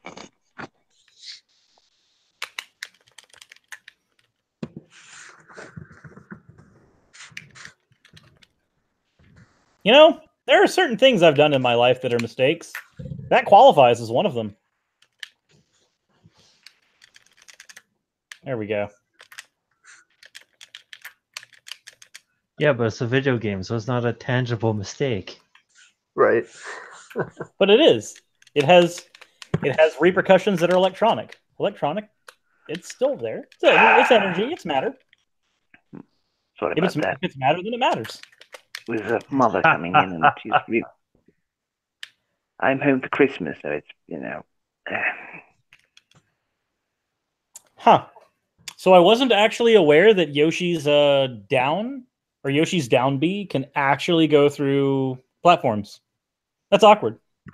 I wasn't aware of that either. That kind of just blew my mind. Oh, that is so disconcerting. Looking at Yoshi's shell move across that fur, that is weird. That makes me very uncomfortable. Yeah, that looks weird. Oh my gosh. Everything about that made me very uncomfortable. It looked like he was made of Play-Doh. Yeah, It's been a blast watching you guys play Smash. By the way, living vicariously through you. I think it's funny how we lost so many watchers when that started. Yeah, I don't know why. People start unsubscribing because you're gaming on your non-gaming channel. Like, this video is going to be taken down after it's done, so it's like they can be upset. That's fine. You know what? Go with that. Zombie now goes through platforms. Yeah, it's weird. It's like the holidays. Have some fun with some games, right? Exactly. How dare these atheists have fun playing video games, validating Matt Powell. He was right the whole time. These atheists are just damn video game players. But then he just completely ignores Christians who play video games too. Well, no true Christian fallacy right there, my friend. Yeah, no true Christian plays video games. They spend their time reading the Bible. I mean, have you ever played a Christian video game? Oh my God! Have you played the Left Behind game where you get to murder thousands of people and then pray it away? Is that like a Purge game? Not Purge, Rapture game? Well, Matt Powell would still be against that. Yeah, but Matt Powell plays Call of Duty, so. Call of Duty used to be. That's why he's so angry, though. That's why he's so angry, because he plays Call of Duty and he dies all the time, and so he's just like, I bet you all these are atheists who spend all their time just playing video games. You don't have to be an atheist to play video games. Oh. No, he's just doing a sermon. He's preaching to his choir. Except there's no choir there because he doesn't have anybody there to watch. He's just doing it in front of a camera. Yep. Really? I didn't even know that detail. He's just doing what I do, except I'm honest about the fact that I'm talking into the abyss. He makes it seem like he's talking in front of a bunch of people. Yeah, that's kind of what it gave me the impression of. I'm kind of surprised that there's nobody there. Well, I'm not surprised that no one's there, but then it's just deliberately deceitful. I mean, Ken Ham can get people to be in the same room when he records a video, so Ken Hovind, you know. I'm so confused today.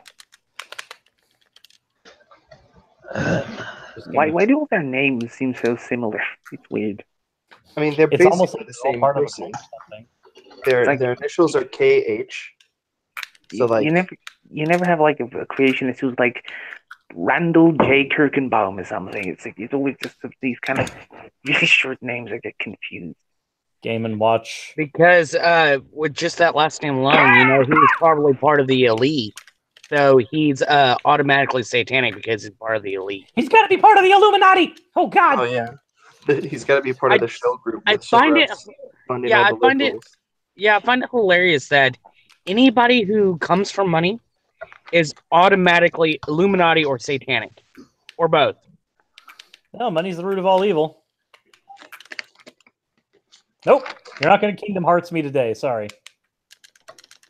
I'm really sorry I had to leave because I really wanted to know about the rest of Ozzy's Balls Knocker story, but it's kind of not there now. Nope.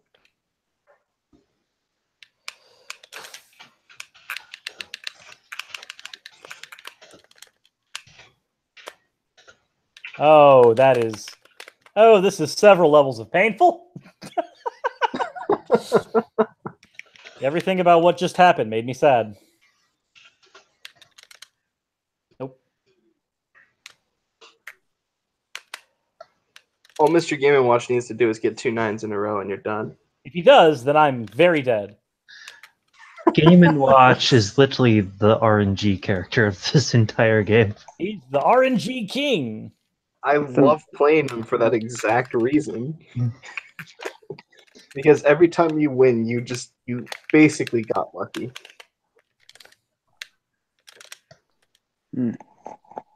Until you use your side B and it gives you a 1 and you're like, oh, well, hello, darkness, my old friend. I've come to be with you again. Yeah, pretty much. Does anyone know the lyrics after that? Nope. It's like, hello, It's darkness, been a my long old time. friend. I've come to be with you again. Talk with you again. Something, something, something. Oh, yeah, I know. I can hear it in my head, but I can't make out the exact words.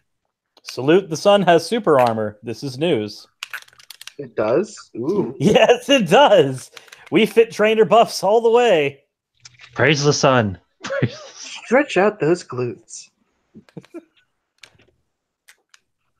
Oh, Zach, you're RKO? No, no, I am the drag with the dude who was in the chat.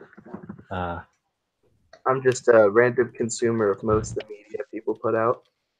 How you doing? No, the guy who is RKO, he's on Sturgis' Discord. Yeah, he's Prodigal Skeptic. How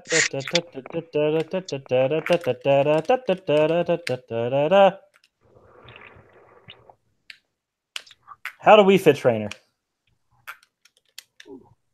Not like that. That's called making a mistake. That is what you do, though. That thing right there. That random nair. That's what you do. No, I think that was a fair. That was the forward air. Oops. Hey, Thurs. Yeah. I don't mean to take you away from the game, but well, you're not going to be actually away from the game, but did you look at that article? The one where it says that the leader of the church is the pastor is the superior power. Yeah. Yeah, it was kind of fucking gross. Yeah, it was. It incredibly, and some of this, and the few stories that they actually took the time to actually talk about, I was completely and utterly sickened by it. Do I want to know what this is about? It's about the new IFB that we've been, the new IFB movement that we've been dismantling. I'm working on my script for the history of the IFB. So that way we can kind of get a grasp on what the new IFB is coming from. I have no idea what an IFB is. Okay, so yeah, it stands for New Independent Fundamentalist Baptist. And Matthew Powell, basically. Do what? Oh, I just said Matthew Powell, basically. Yeah, that's pretty much all of his church, and him, Stephen Anderson, and a bunch of others. But what? Kent Hovind as well. Yeah, Kent Hovind as well. In order to actually understand the movement, you have to at least look at where they came from, and they all came from the IFB, and kind of started their own church movement group. And so the IFB is rampant with sexual misconduct and abuse altogether. And this one article that like the Catholic Church, then. Do what? It's like the Catholic Church, but it's more a bit poor. like the Catholic Church. But they don't have as much money. No, it's systemic. I know there's nice statues, so. Yeah, well, so they, so actually, December of this year, there was an article that came out because this one, the people who wrote the article, they were investigating in on it, and they themselves uncovered 21 actual accusations of sexual misconduct with a minor. And altogether, they found through police reports and all sorts of other documentation, at least 168, I think it was, of the same accusations. And it's really, really one of those, it pretty much, they do exactly what the Catholic Church does, which once a pastor is been accused of it by one of the congregants, he just gets moved to a different church. But how the hell did that not get on the news in this day and age? The same reason that it takes so long for the Catholic Church to get on the news. They're really good at covering up. They're also in 5 different countries, by the way. Oh, yeah, are they? Yeah, the NIFB, they're in 5 different countries. Yeah, I know Canada's one of them. I thought Baptist was just a U.S. thing. Nope. No, they're in multiple countries, and Steven Anderson's banned in multiple countries. No, there's like several Baptist church here in my town alone, so I feel bad for Prodigal Skeptic there. Also, who's rubbing their microphone a lot? I'm hearing a lot of background noise. Was not me. I'm hearing the a lot background noise might be me because I am driving to work. Wait a minute. Did you hear now, this? The rubbing of the mic, it's not me. Yeah, it's that. Whatever that is. That makes me I want to bleed my ears out. Sorry, I was readjusting and I was bobbing my microphone against my beard, so... He was jerking off. It's okay. It was all a clever ruse. Okay, if I have to hear that one more time, the missiles are coming. You're being nuked. Let's see. I'm trying to avoid it. Who do I even want to use? You know Instead what? of a wintry wonderland, it'll be a nuclear wonderland. Nuclear winter, That's my hot. favorite. Hey, it's hot in Dave, the I beginning. muted you just until you can get it worked out. So I wasn't doing it to be rude, just so you know. So for the whole history, Frustrated, are you going to be putting out a video on the history of the IFB then? Yes. As soon as I'm done with the actual what is it? Once I'm done with my script, I will be doing my recordings and all that other good stuff. And there's going to be certain profiles that I'll be highlighting, which are a couple of the stories that are within the article that I found, and a couple of others. And it's sad because there are still people in. We can't exactly get even a rough estimate on the actual total number of sexual abuse that's going on, because most of them are not coming forward for because of several different reasons. And so it's sad that this is happening.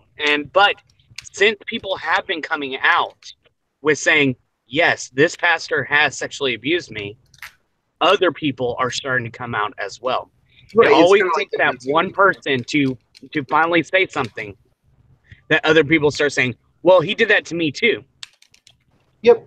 Yeah, it's like a lot like the Me Too movement in that regard. That's good to hear that at least there's. Is it better now?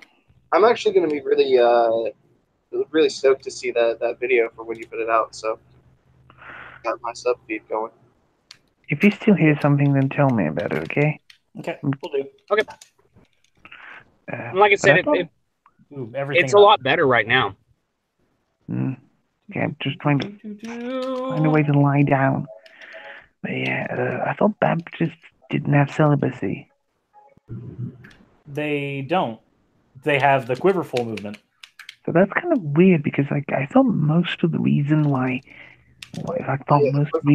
Catholic priests molest kids is because they're vulnerable and they have nowhere else they don't have any other chance to get a partner that would some other outlet for the sexual frustration. Well, the thing, if you look at the groups, the religious groups that are usually very, very rapey, they have a very strong stance on homosexuality, are usually the ones that tend to have the rapes of little boys, specifically from other males, and so that's why there's a big thing about the Catholic Church.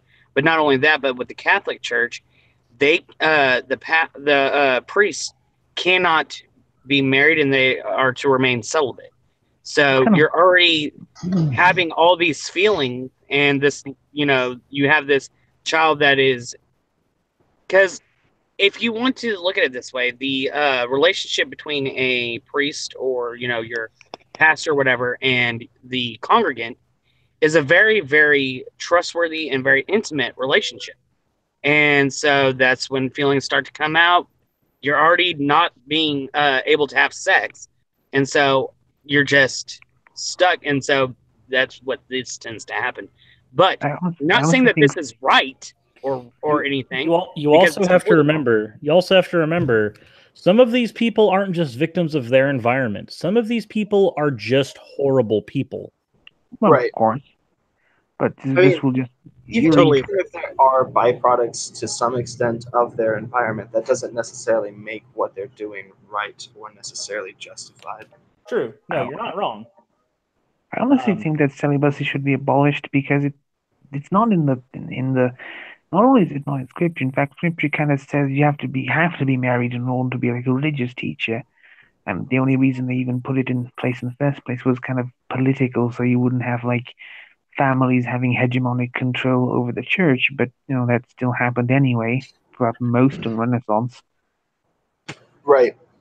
I think it's kind of interesting the quiverful thing that was brought up is like the quiverful is ridiculously manipulative. Like from the female perspective of it, like you're not even really supposed to try and track your cycle or reject certain advances.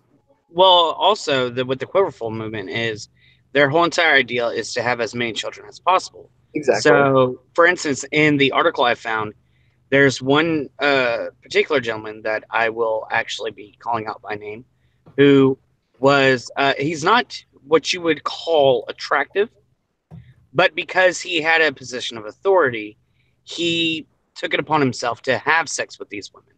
And so if you are someone like that, who you're not exactly the most attractive person, and you're not exactly rolling in with the women, then your whole entire next logical step in your mindset would be, oh, well, let me just have sex with these women.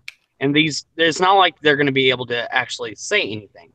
And he actually even sits there and tells them, do not go to anyone about this. Right. It's kind of a dangerously almost incel kind of thought process in that regard. Mm-hmm. If you want to say it that way, yeah, it definitely is.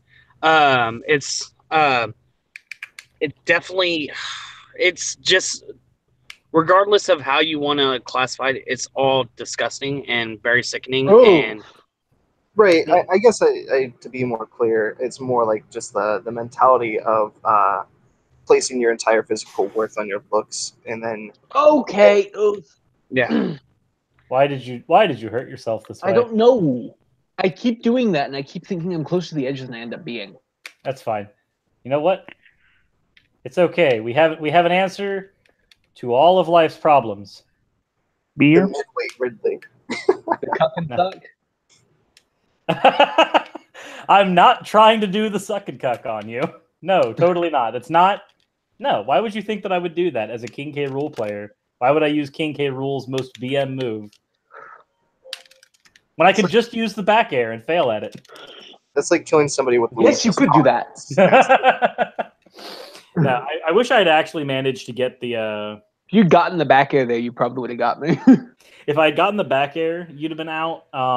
Also, if I had successfully done a suck and cuck, that would have been it. Yeah, true. I want it. What's up? Oh, sorry, I didn't mean to interrupt. Finish. I can hold on to my thought. No, it's fine. Does Greninja's taunt still do damage? You mean the one where the water comes out? Yeah, the little water spout's the 1 damage thing. Is that still in this game? It is, but you can't do it online. Okay. If you're in the non-friendly online mode, then all taunts are turned off. So Luigi is nerfed. Oh, that's lame. Because Luigi down taunt is still lethal in this game. Good. Okay, sorry, didn't mean to interrupt. I was genuinely curious because that's one of my favorite bad-mannered moves. Oh. Oh, I wanted to ask this before, but forgot. The service, you like platformers? Okay, that's 2 of those that I've done now. That time I almost had the ledge too. It depends on the platformer, but I'm a decent fan of platformers. So, have you ever tried a Hat in Time? I have not yet, but I've heard that it's very good. Yeah, I've played through this relatively recently, and yeah, they're really fucking good. Just the one thing, if you're ever gonna play it, realize that after the double jump and air glide, you can jump again because I didn't know that until like 75% through the game, and it was terribly annoying to do shit. It is at this point that Alex realized how dumb of a character King K. Rool actually was. Yeah, no, Oh my god. That cannon. Ridiculous. What's funny is I actually went and watched all the King K. Rool boss fights on YouTube recently, and the King K. Rool fighter is surprisingly faithful to his origins. That's good. Because the crown is from Donkey Kong Country 1, but the cannon, including sucking up the cannonballs, is from Donkey Kong Country 2. Oh. What about the third game? That's where the helicopter's from. Good try, I guess. Yeah, I don't know why I tried that. I was just like, let's try to do the second cuck.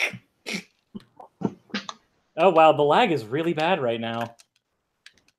Don't blame me. I'm on the phone. And then all the boxing glove moves are from Donkey Kong 64 because you fight him in a boxing ring. I remember seeing that. It's been ages since I played this. Donkey Kong 64 is like the one game I'm never gonna play because holy shit. Bad. It's like you start playing Donkey Kong 64. This is going to be great. And then you unlock Diddy and you realize there are now red colored bananas and you go, I hope that's not a running theme. Considering that gives you an entire episode, considering the good game design guy wouldn't have an entire episode to make of this, and yeah, it is. Like, holy shit. Like Donkey Kong Country feels really good. It just is so destroyed by its engine. Also, if we weren't lagging, I wouldn't have been able to land that. No, I feel.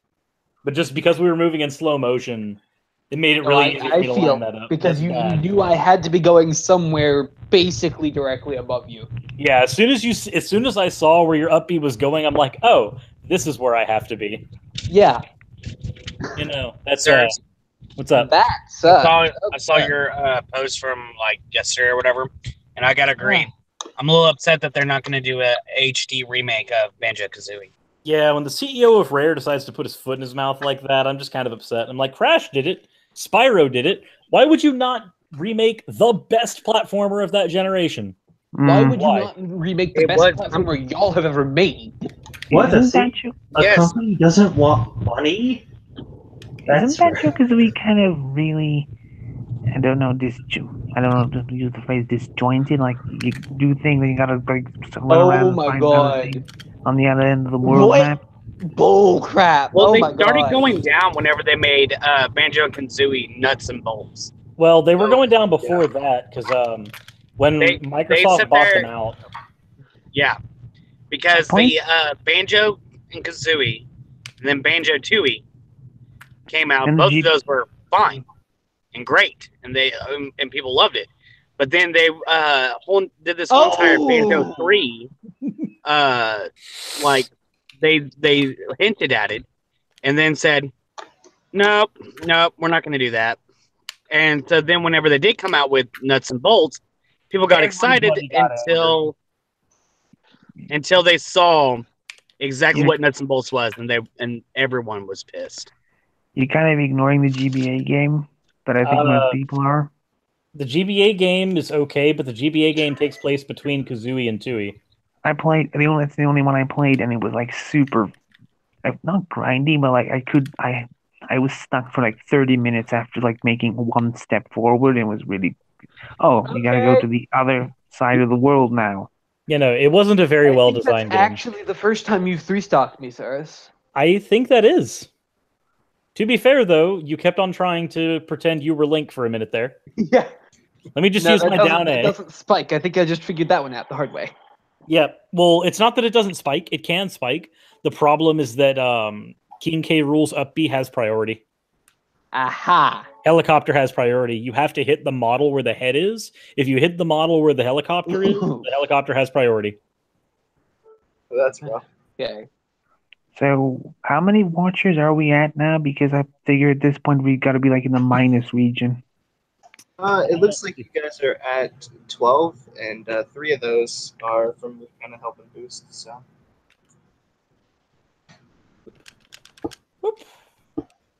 I need my crown back. Cyrus? Yeah? I hate to tell this, but you're probably not going to take down PewDiePie. Yeah, probably not. I have no intention to, though. We operate in different spaces. Why do you keep committing suicide? My people. I don't know.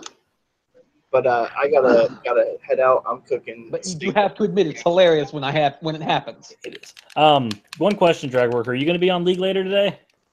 I could potentially be on. It's probably going to be a good few hours, though. Like, I'll probably be on, your Eastern time? Probably about 10 o'clock your time. Okay. So That's if you're insane. On a message, I could probably hop on. Sure thing. But, yeah, it was fun hanging out with you guys, and good stream so far, but I got to cook some dinner. Okay, sure. Have a good one. You okay, Alex? No, I'm not. Alex is not having It was fun. busted. Alex is King having K rule was a mistake. I mean, yes, but not for the reason these people seem to think. Also, where the hell does Ripley come from? He's the main boss of the Metroid franchise. Oh my god. Isn't that Mother Brain? No. Well, so Mother Brain... He's a main boss of a Metroid game. Yeah, Mother Brain is the main boss of Metroid 1, or the final boss of Metroid 1. But Ridley is the only boss that has recurred in almost every Metroid game except 2. He's been in every Metroid game to my knowledge except for Metroid 2 Return of Samus. Yeah, that sounds right. I'm just going to say this. I actually kind of really love Mother Brain from Captain N. Man, what y'all talking about? There is nothing wrong with Mother Brain from Captain N. You okay? Sound Dave like you're is dying. He's having a cough. Yeah, I love that. Everything else in that show is utter shit, but yeah, What are you talking about? Mega Man is definitely green. That show taught me that Mega Man is green and Simon Balmont's a twat. Did you say a flop or No, he's a twat. a twat? He's a twat. Part of me hates that they removed Fire Flower Mario, but part of me appreciates that they replaced them with Builder Mario and Wedding Hat Mario and Wedding Mario. Wedding Mario? Yeah, the Mario from the beginning of Mario from Odyssey. Odyssey. I haven't played that. Well, that would explain why. That does not sound familiar at all to you. The only console I have is a PS1. Pakistan. I know. Well, I the class. play That majority of PC games, so I'm completely new to all this Switch shit. I mean, Switch is actually an innovative console, don't get me wrong, I just don't want it. My thing is that I'm primarily a PC gamer, so the only console that makes sense for me to pick up is a Switch. Yeah. Because, like, if there's any other game that I want, it will be on PC anyway. The only console that really gets exclusives in the same bulk is the Nintendo console. Not to mention, if I'm sitting down and playing games, I'll just play on my PC. So my Switch lets me actually go outside and do shit if I want. I don't know, I just don't want to give Nintendo my money. So. Wait a minute. A PC I mean, that's up to you. Talking about going outside? That's a... Hey, I LARP. I have to go outside to do that. Yeah, you That's totally made that. You totally made that better. Dead. So rules. Cirrus, what do you think about 5e? About what? D&D 5e. Hey. It's a whole lot easier than previous editions. I know a guy from my work who says that they liked first edition because your actions were literally 10 minutes. You could do whatever you wanted in that 10 minutes. I mean, what's wrong Why? with the 6-second actions we have in That's 5e? fair enough.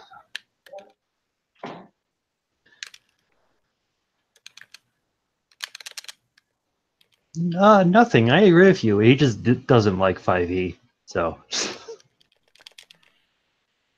I hate the gun sometimes. That's fine. That's fine. We can do silly things still. I see that RKO is doing everything in his power to stay up there. even though he's in the red at 88%. 112 now. You see that? Let's just... Nope. Belly blast. Woo! Ah, if that had actually hit, that would have been great. It's okay, RKO. You can come down.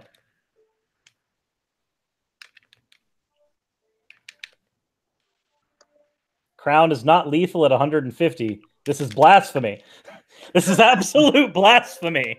Crown should be lethal at 150%.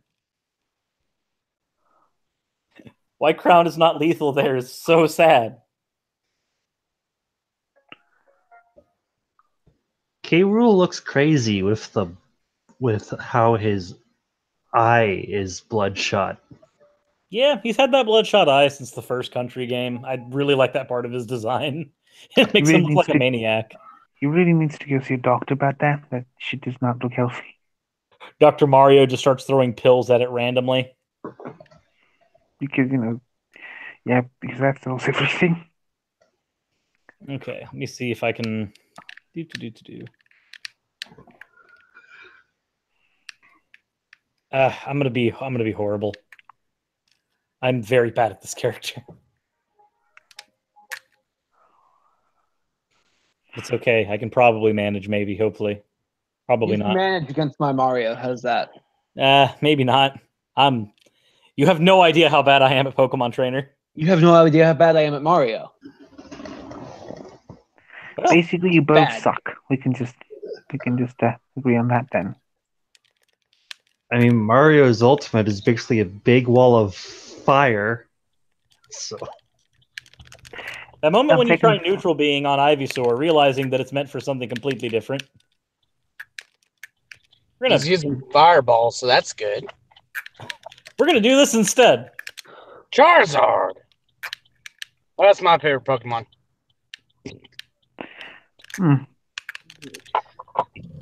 Ooh, that was fun. Well, I played Pokemon Blue, and I chose Blastoise, and then I got a Meowth, and then leveled it up to Persian, and then leveled both up to 100. Nice, bro. After grinding that for hours and hours and hours.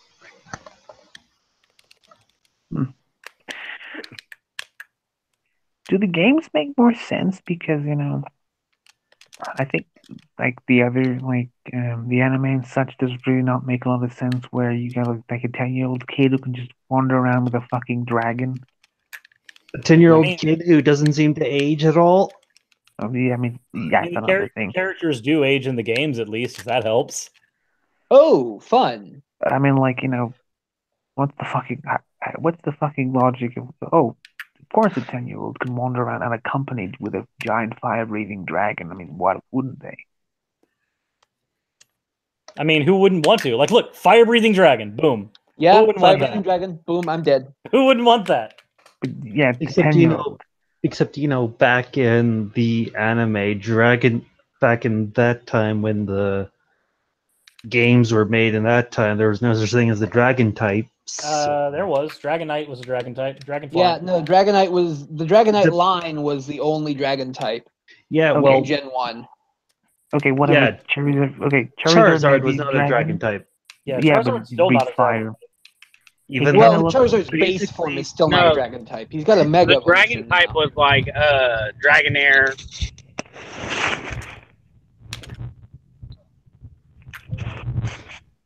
even though Charizard is literally a dragon looking like Pokemon. But he's just a lizard. He's actually he's a fire good salamander. Yeah. That wasn't my point exactly. Like the taxonomy wasn't. I told you, my Mario is terrible. Fair. I wonder how my Mario is. I think my Mario is actually pretty bad. I actually cannot hit his forward air for fucking shit. The fair is the kick, right? The No, fair the is fair is the meteor that he's got. Let me see. I will see how my Mario is, but I think instead of Mario, we'll do slightly less Mario. Hold up. No. No. We are not ready. Why the hell did you think I was ready? Are you gonna play something that's not Yes. Mario? Please, something else. Not Mario, please. Okay, then I will not be playing Mario then, because like I have as much confidence in my Mario as I do that Kenthoven can learn. Kenthoven learn, he's learns? a liar. I don't think he's able to. That was I haven't played this in a while. Let's do that. I think it's me versus RKO first. RKO's bringing a Mario. Nice. Ooh. I mean, I think at least like with someone like, man. Ultimately, I think Kenthoven is just a big fat liar. That's all I'm saying. Oh, you're bringing not Marth. Yes, I am bringing Sweet. not Marth. I would love to play a game against not Marth. Hey, I mean, I could be bringing not Lucina also. You mean Roy? I mean Crom. And then Roy is not Crom. And then does that make Ike not Roy? Yes, actually. You have no idea how crazy you cool. guys just sound. Someone who has no idea what you're talking about. We're talking about anime sword boys. Oh, okay. That's the thing that not happens. Supposed to work that way.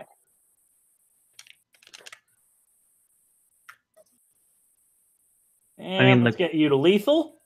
There you go. Nice and lethal. Oh. Nice and lethal. How's that for lethal? Ah. The closest anime game I've ever played on my 3DS has to be Professor whatever his name is. Professor Layton in Curious Village. Yes. I mean, no, not. Oh, nice dodge on that. Holy crap. I haven't played any of those games. Nice. I almost saved that. I needed to. You almost did. Did anyone of you ever have a friend spam him with that terrible blatant YouTube poop thing? I'm not doing it, you know. Oh, Jesus. Oh, Jesus. Nope. Yep, we'll just get you nice and lethal.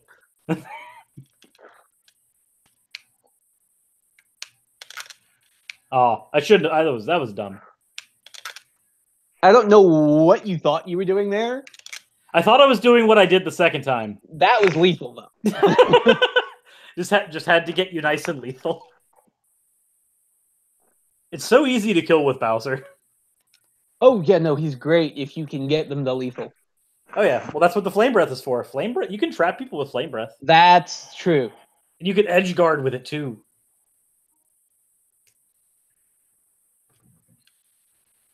Okay, so apparently it's me versus RKO. It's Mario versus Bowser, which is like the matchup that should always happen in a Nintendo game.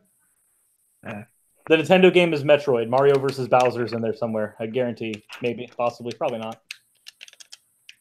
I'm just gonna say a controversial opinion. I think that you may need like a main series Mario game without Bowser in it. Because, They already have that Mario 2. I mean, after an actual Mario game, not like, oh, this is a Wii skin, we can sell this. Fair enough. So like without Bowser in it at all, or just without Bowser as the villain? I mean, you could have him as a side character, I guess, but like, what I saw of Paper Mario's use of a boss was pretty good, and also Mario RPG. Basically, like don't have Bowser be the villain of every game. Or you can have Bowser as the hero, because Bowser Inside Story did that. True, but I mean, like a Mario game, have someone else be the villain for a change, because the excuses to drag Bowser in every single game get kind of forced. Fair. Their excuse always is going to be that Mario doesn't need a story, but the thing that bothers me about that is that, like, as the characters gain more character, you want to see them show it off. When you see Luigi, you want to see Luigi as the underdog. If you see Bowser, you want to see the comical, like, 90s supervillain that he is. And also somehow really a dad who tries hard to just... Oh, like he was in that's what he was in freaking Mario Sunshine. Mario, you're interrupting my family vacation. Also, where were his other kids? His other kids all play second fiddle to Bowser Jr. Because when you do the Palutena stuff in here, if you do Palutena's thing on Bowser Jr., you get one story. But if you do Palutena's thing on any of the Bowser children, it says how like he gives them secondary mass-produced clown cars and shit.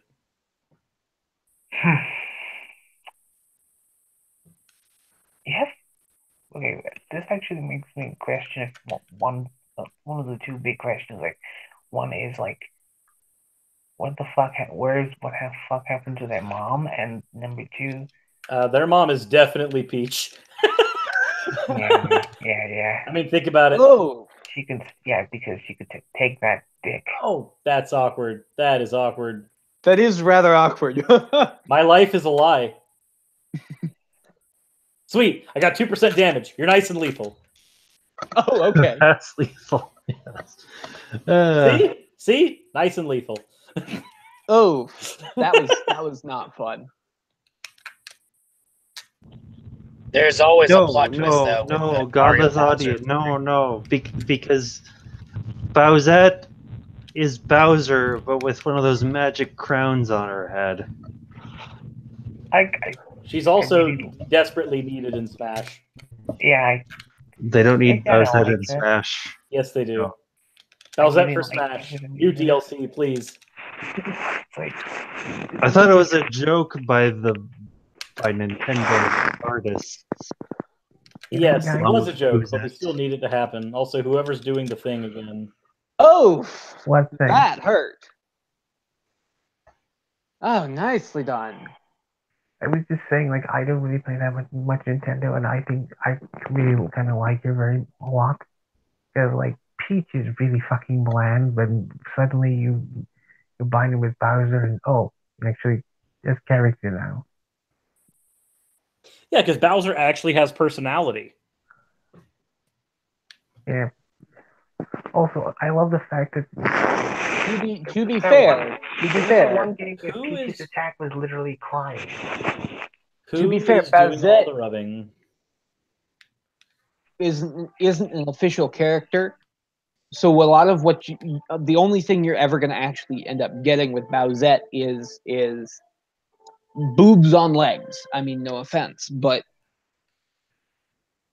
whereas Bowser, he actually is an amazing character to both write and see written from the perspective of the Super Mario RPG series. That's true, but we're talking about. By the way, Cirrus. Yeah. With Inkling, do I have to wait until my ink is out before I can refill it? No, you can refill at any point. How? Hold L and B, or hold your shield and B. Shield and really? That's interesting. Yeah, it's an awkward combination. That is a bit awkward.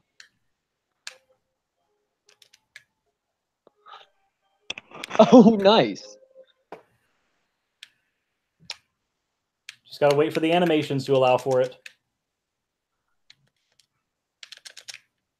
You know what's really weird about Jigglypuff, though? Like, not even gonna lie.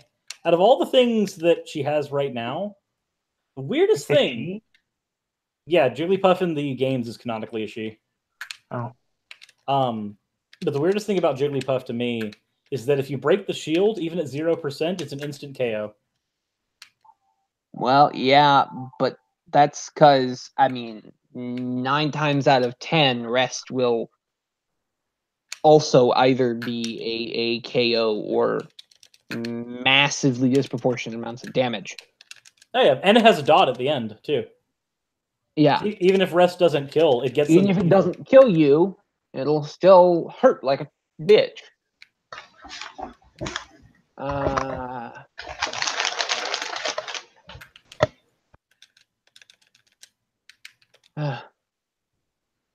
By the way, recommend me some games for my Switch. Enter the Gungeon. Easily. Okay, it's fair. If you could also get Darkest Dungeon. Sure. That's out. If you want 2 roguelites on your console, yeah. But it's a different kind of roguelite. Hold on, what is Darkest Dungeon? It's a Darkest RPG roguelike. Yes. And it's way more RNG than Enter the Gungeon. You know, it's funny. On the Nintendo Store, that was the second result. Like, just from putting in D and DA. I would also recommend if you want a full-on AAA game, pick up Monster Hunter Generations Ultimate. Monster Hunter Generations? Generations Ultimate, yes. I've never actually played a Monster Hunter game before. You will lose hundreds of hours to it. Do you want to help me fix that, Cirrus? Yeah, if you want to pick it up, I can play online. That was what I was just thinking. Because I've already got about 75 hours logged in, and I only got it like a week ago. Nice. Like it is an amazingly. So what you're telling me is you've lost more than 3 days to this thing, and you got it less than a week ago. Yes, I've spent as much time on it as I normally spend editing videos on my channel, which is sad. I can speak now. I mean, is that sad or is that impressive? It's a little bit of both, considering that like my roommate was talking with me about finances the other day, and he was just like, "So like you work for this much money?" I was like, "Yeah," and he's like, "And you put in way more than 40 hours a week?" I was like, "Yeah." He goes, "That doesn't make any fucking sense." Yeah, well. I mean, you know, at least you don't have to like do manual labor for that. So that's plus. I assume. Required amount only, please. Yeah. As a Monster Hunter World player, I would suggest one thing.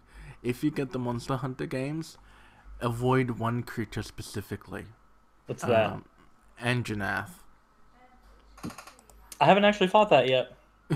If you see an Anjanath, run. Just don't ask any questions. Is it worse than Deviljho? When you're just starting out, he will one hit you. I have to not be playing Smash Ultimate in order for it to download. Shit. Choices. Well, my decision has been made. Play Smash Ultimate? No. Put the controllers, close out of Smash Ultimate and put the controllers down. And let this thing download. Because if my options are download it now or download it later when I actually want to play it, the choice is made. Let's see. Also, Cirrus, we need to get you a capture card. What's up? From the crap guides of Monster World.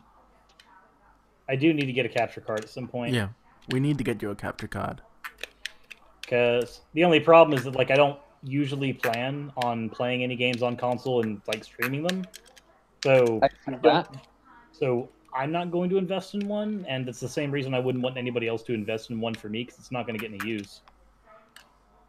I know, it looks like it's getting a lot of use right now. I mean, in this one instance, but this is a holiday thing. Also, bounce out his best waifu. I wouldn't say best waifu, but certainly top tier. Yeah, you're right. Albedo is the top best waifu. Albedo? Albedo. From Overlord. I haven't actually seen Overlord yet. But if we're talking about waifus, I'll just go ahead and put the Hyperdimension Neptunia series there. Good point. It's just like whatever kind you like, it's probably in here. You like Xbox? Do you wish the Xbox had boobs? That's in Hyperdimension Neptunia. Oh dear God. Wait, oh my dear non-existent God. Sorry. An Xbox with boobs? Yeah, Vert. Look her up. Just type in Vert Hyperdimension Neptunia, or rather Greenheart Hyperdimension Neptunia. You made a mistake. You said, "Oh my God, your atheism card is rejected now." Yeah, I quickly replaced that with "Oh my non-existent God." Well, it's too late. The damage is done. So we have to revoke your atheism card. No, that means I have to take the secret oath again. Yeah, I mean we're all a cult, right? You all drink Kool-Aid too, right? According to the red pill cultists, we are. Oh, duty dominate. Bye.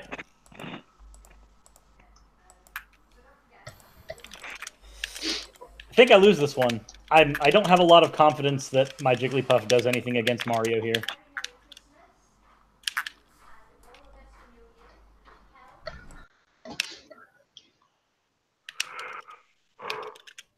Oh, whoa, that's weird.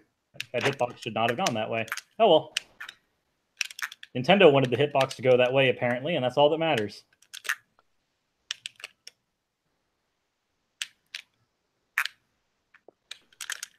I'm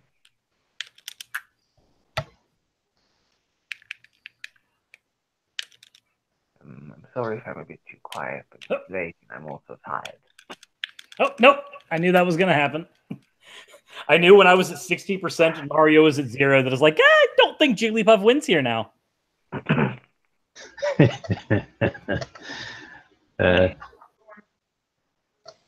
Huh?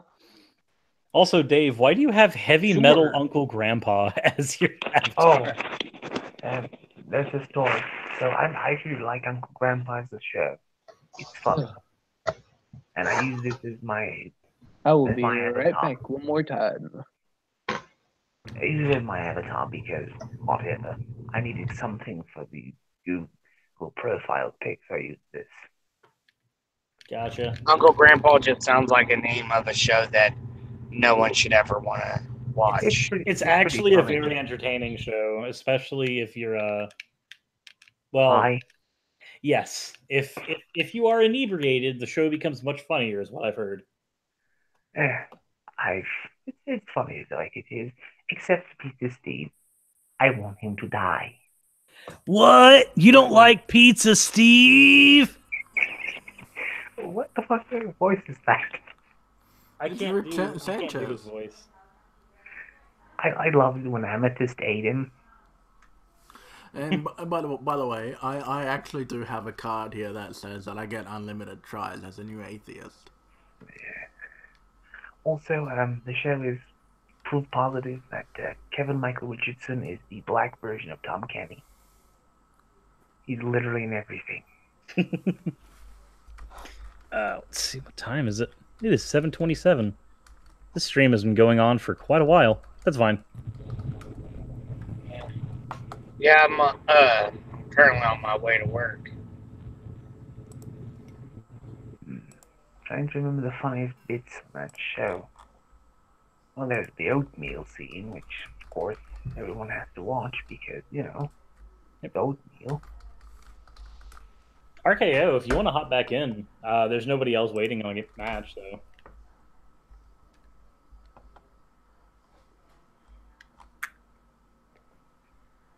I think the only one who isn't muted is me and Olga. He's not saying anything.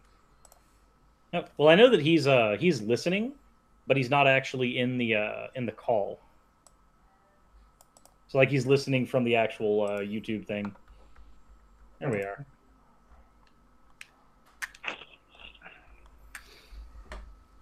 But yeah, since Alex is downloading Monster Hunter, then it's gonna take its sweet time. Zolrock, what are you playing right now? Huh. It says you're both muted and that you're talking at the same time.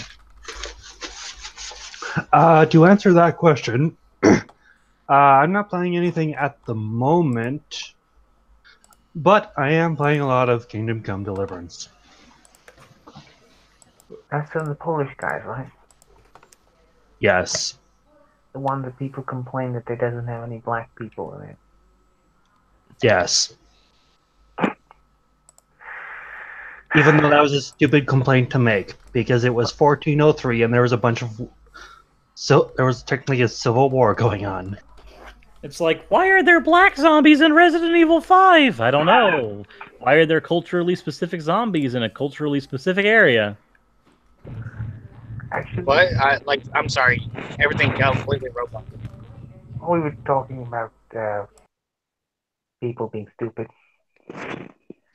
Actually, have you? I don't know. So I don't think you know this guy. He's called Drunken Uncle, and I know he's kind of edgy, but he had this one video that was really funny. This dude made a quote-unquote modern poem, which means he was just saying shit that wasn't rhyming, by taking off his shirt and boxing in front of paintings in the Scottish Historical Portrait Gallery and talking about how he's much better than King George III because he's not dead. That's weird. And it's supposed to be like it was about race because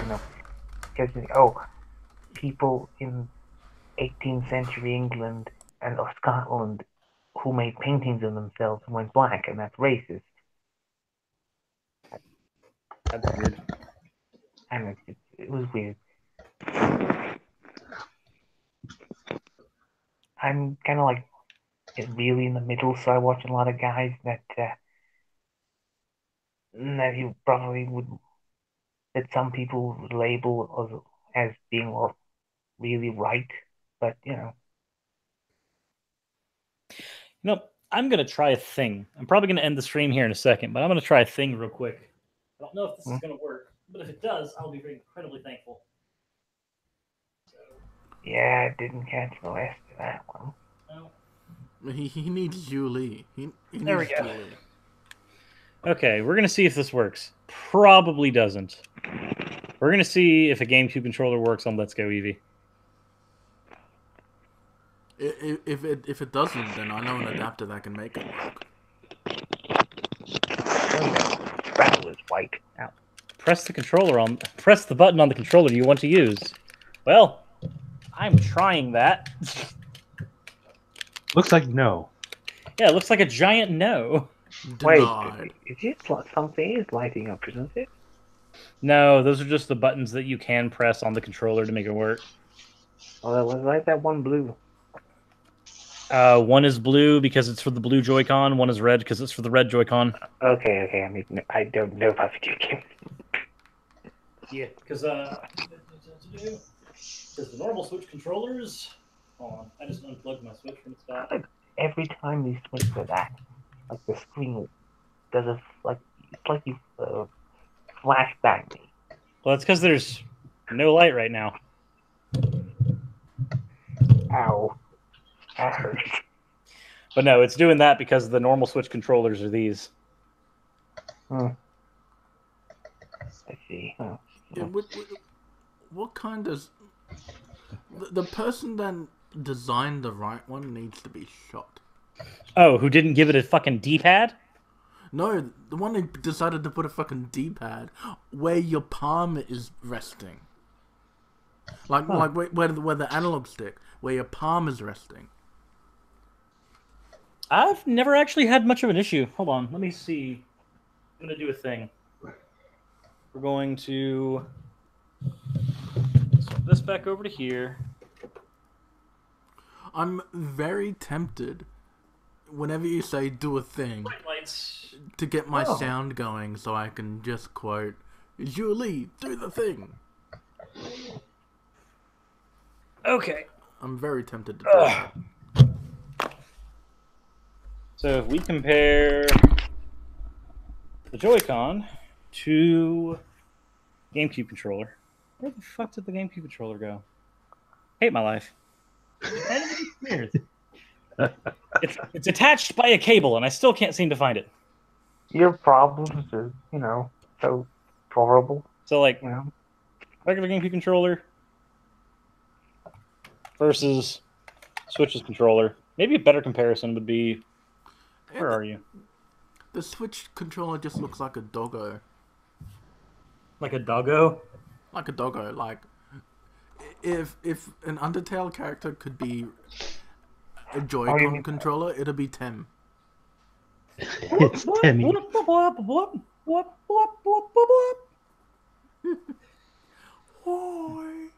Hoi, I'm Tim. I liked Undertale, but then everyone made videos about it forever, and it got annoying. Undertale is an amazing game. Yeah, it is, but like, I had like 10 people in my subscription box playing it at once. Like, Still a great game. Like it is. I just don't want to see any more of it for a long time. But it just got a re-release on the Switch, and Deltarune is out, so you're not getting away from it anytime soon. That's a new game. That's different. Okay. No, it's not. Really. I mean, it has really. different things in it. It's Undertale too. It has different. Well, things. technically, There's only so many times you can watch the same thing happening, and it's it's kind of like what every single person has had to endure for the last 3 years was stupid enough to pay any money